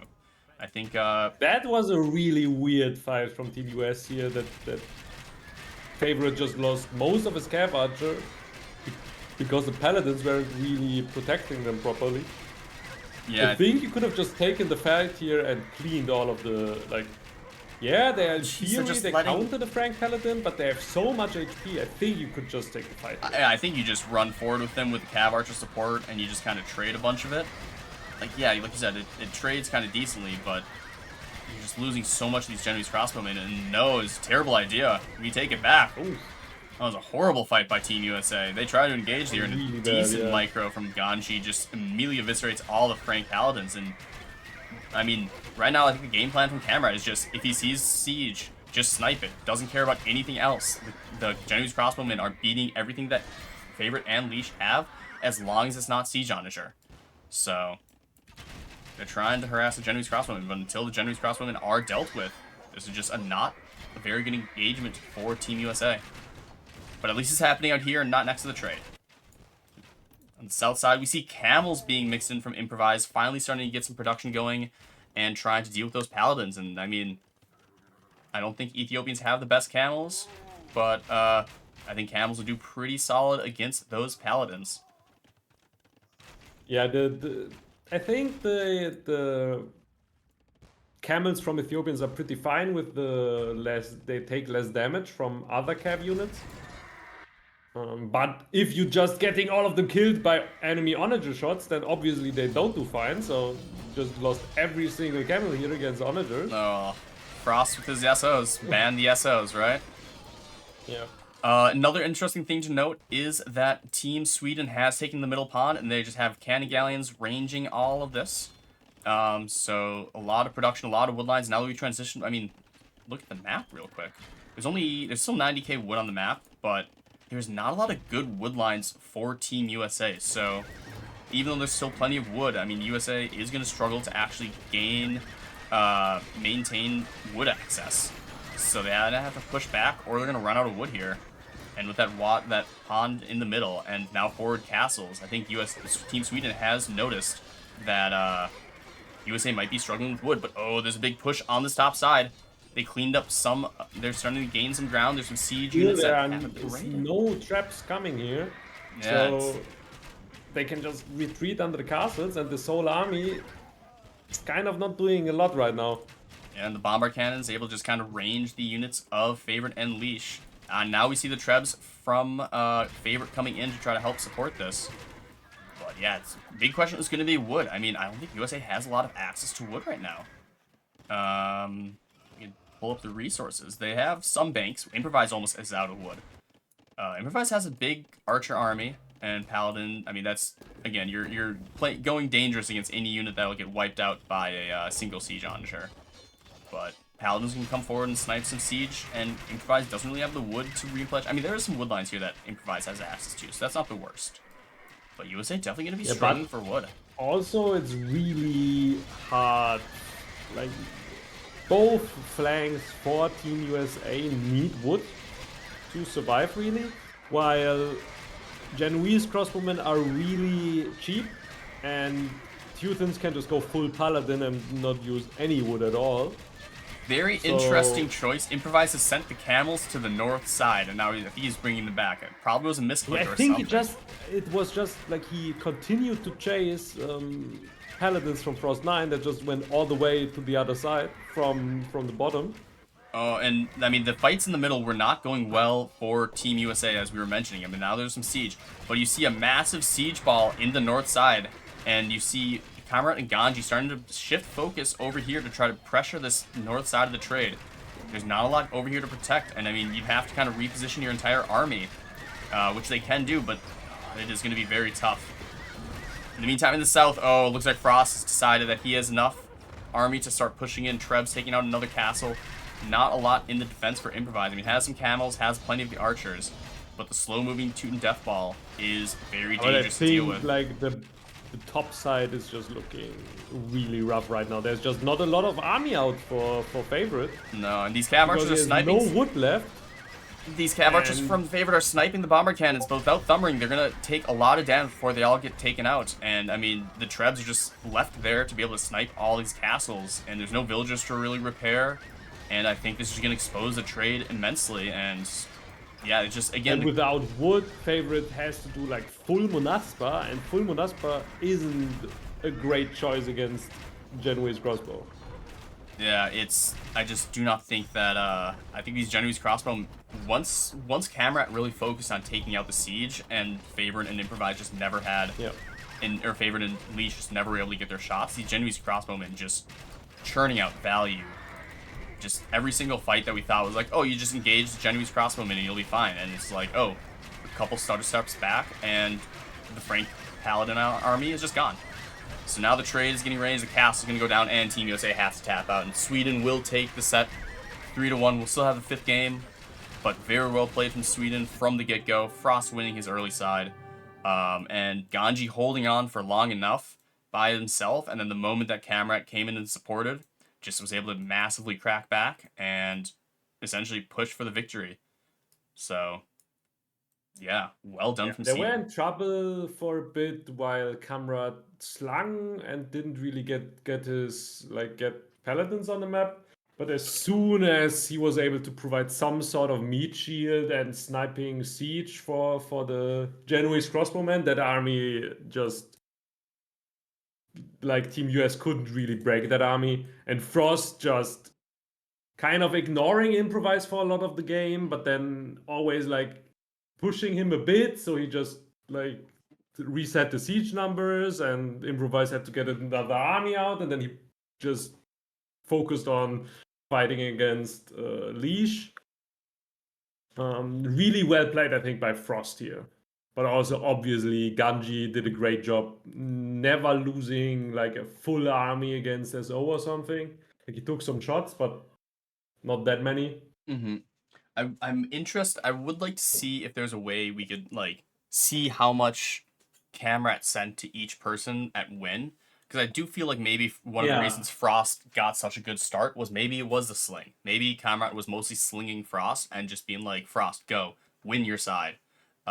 So maybe that sling really did help out there, and it was kind of a trade-off of doing the sling versus trying to win on both sides. And then, you know, they won on the one side, forced Leash to react, and then allowed kamrat to be like, okay, now slinging's done, time to actually fight. And they gained such an advantage there that they were able to go.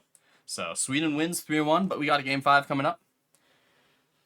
But that was a good game. I was very happy with that one. We had a couple of very quick games that I don't think we got to see a full kind of scale deathmatch game, and this is one of those that I enjoy the quick games here and there, but you want the games that go to wood and like have long, lot of decisions to be made, lot of raids, full fleshed out game. Let's put it that way.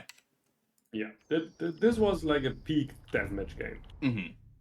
I think it might have been even more enjoyable had I think the Ethiopian Teuton, if Frost hadn't gotten such a massive advantage at the start, because it felt like USA was kind of on the back foot for most of that game, even with the very solid recovery.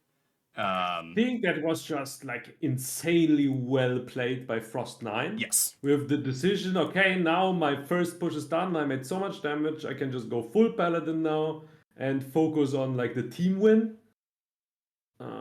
I think that was just, yeah, that's just Frost9 being Frost9. Somebody's got to stop him. He can't keep getting away with this. Yeah. He can't keep getting away with it. Somebody, please.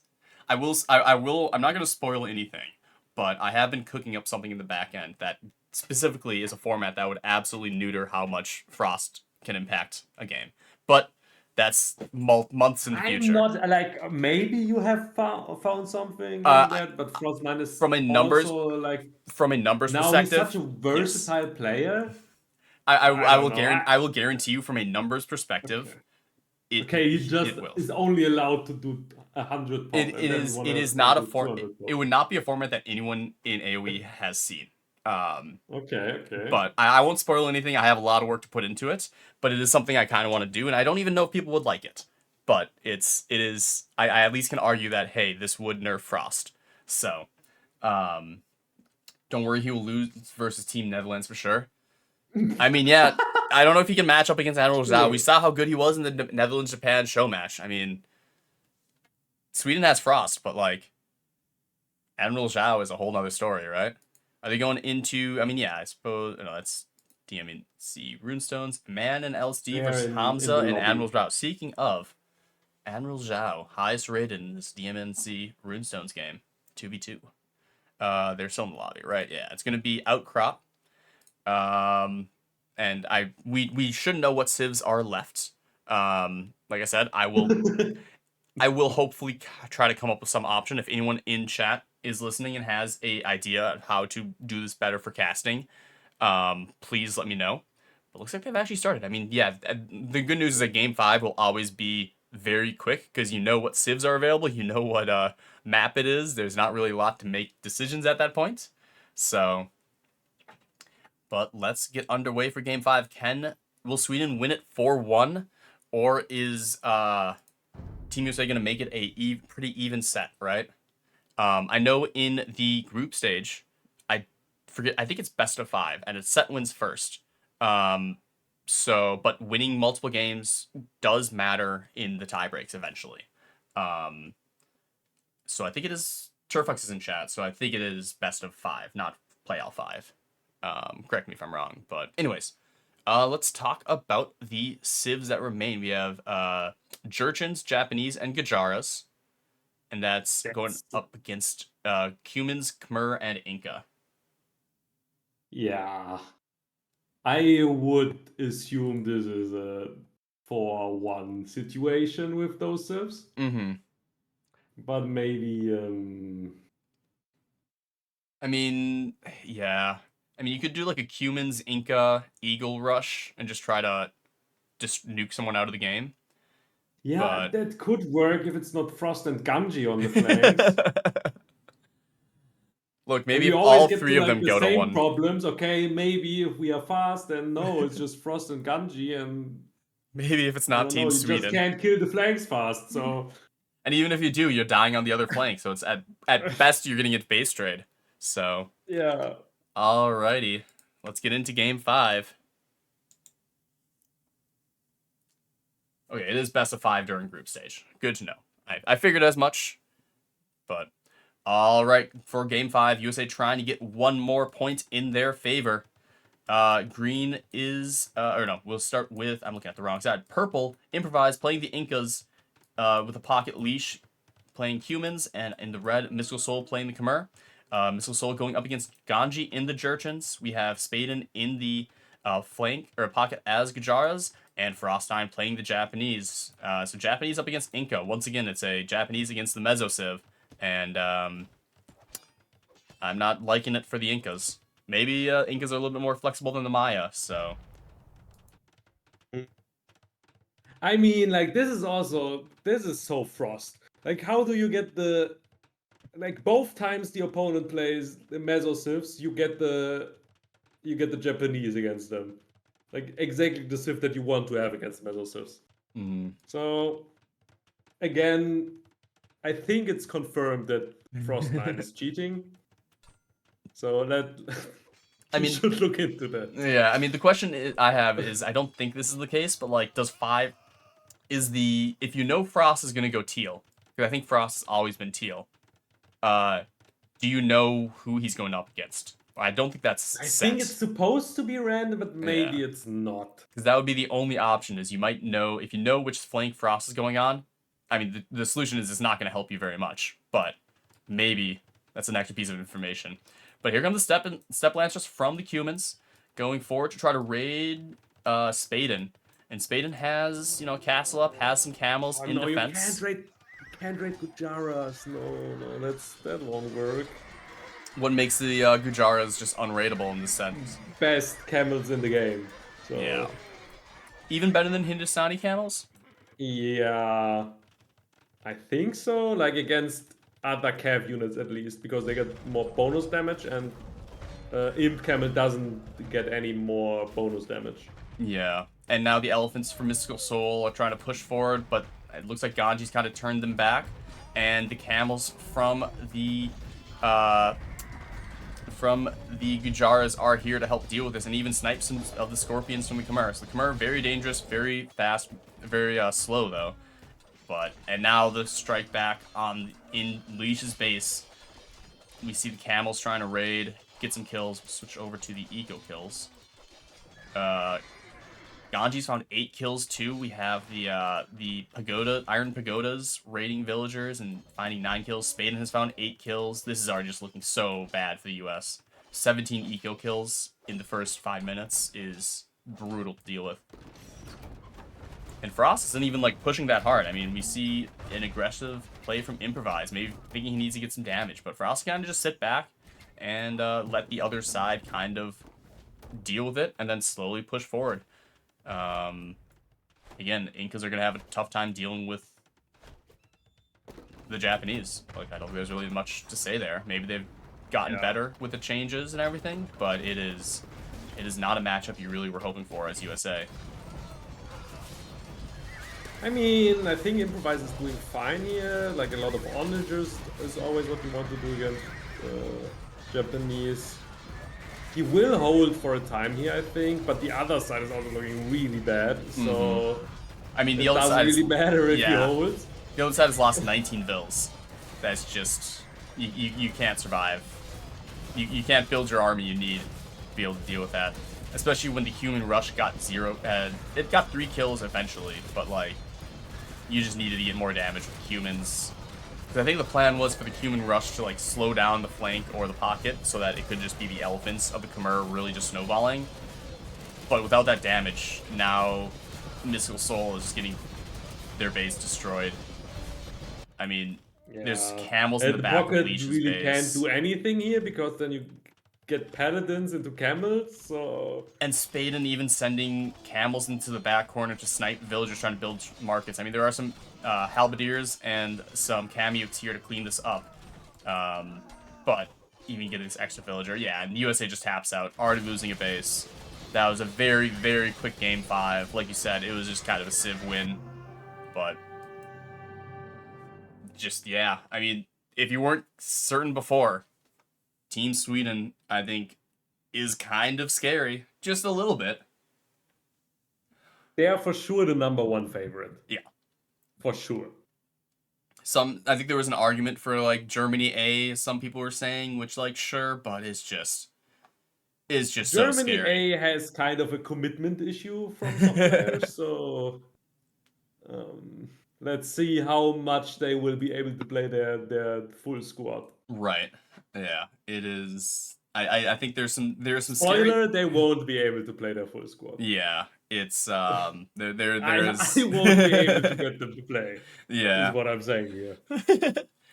I think there are some, there are teams that could absolutely, things going right, could give Sweden a run for their money, but that's few and far between and requires a lot more to go right, whereas Sweden is just, I mean, you come at the king, you best not miss, and we know who the king is. I think we've seen US take a game here pretty convincingly, and after that we had a few rough civ matchups, like Vinland like was a few really games bad. where if the flanks were swapped, maybe they could have won it. So if US kind of gets a bit of luck against Sweden, I think they could definitely take the series. And so I don't think like Team Sweden will like completely storm all of the competition here. Right. But they are definitely the team to beat. Yeah, it's definitely scary. I mean, like really the USA win was great and all, but you could argue that was maybe like a civ win. It was a quick game.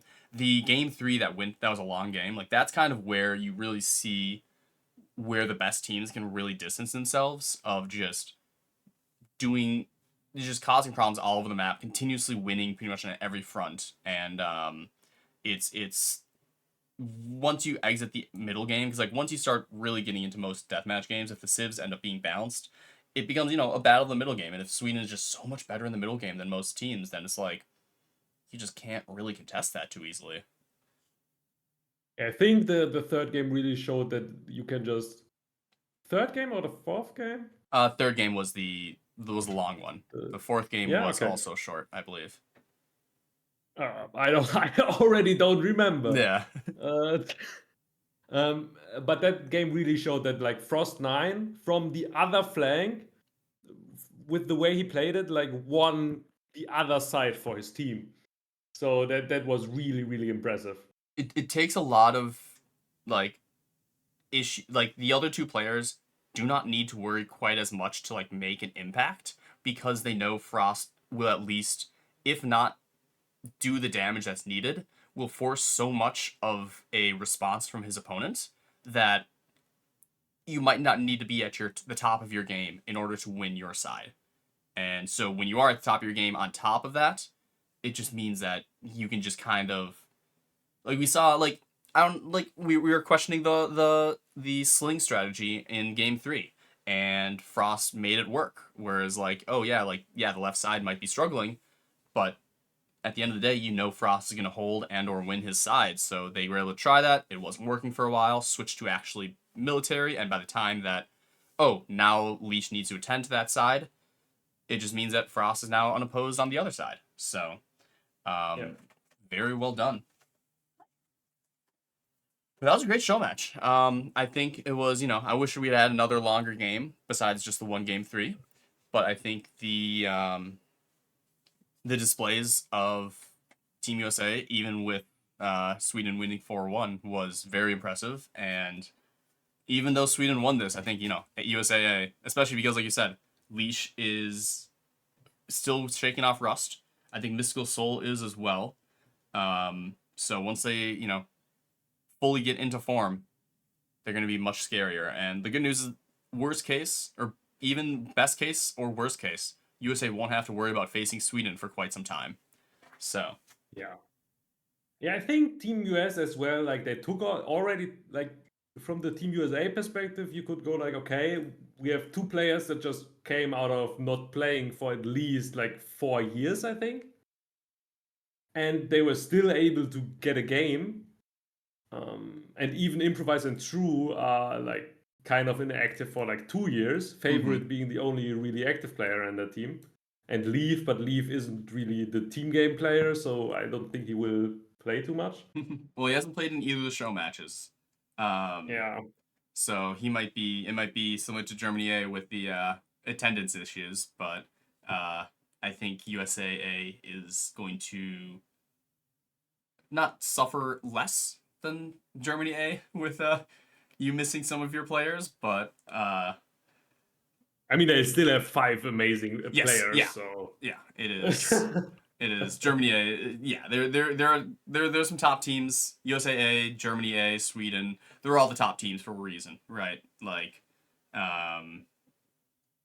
So let's USAA has. Let's look a little bit at the brackets right now because I have them behind me. France, Netherlands, Switzerland. So I mean, Zhao was here to claim some to do some scouting. So hopefully the information from you, Zhao, will help you in your match. I think they're actually playing. It is 1-3. So USA is playing Netherlands this first week. So Zhao, hopefully you were taking notes, seeing exactly just. I mean, I've given this advice before, but it's really easy to beat Team USAA. Just do what Frost does. It's that easy, right? yeah. It's that easy. Yeah, and they have Ganji on the other flank, so yeah, really easy. It reminds me of like I think I was talking with Otter about his Michi set, and I was casting at some point. And I was like, so I don't know anything about Michi DM, but I saw Frost do this, so therefore this is what you should do. And then Otter did the next game, and he was like, yeah, no, that works. The answer is if you see Frost doing something, you should probably do it yourself. So USA is playing Netherlands this week, and then they have to deal with France and Switzerland.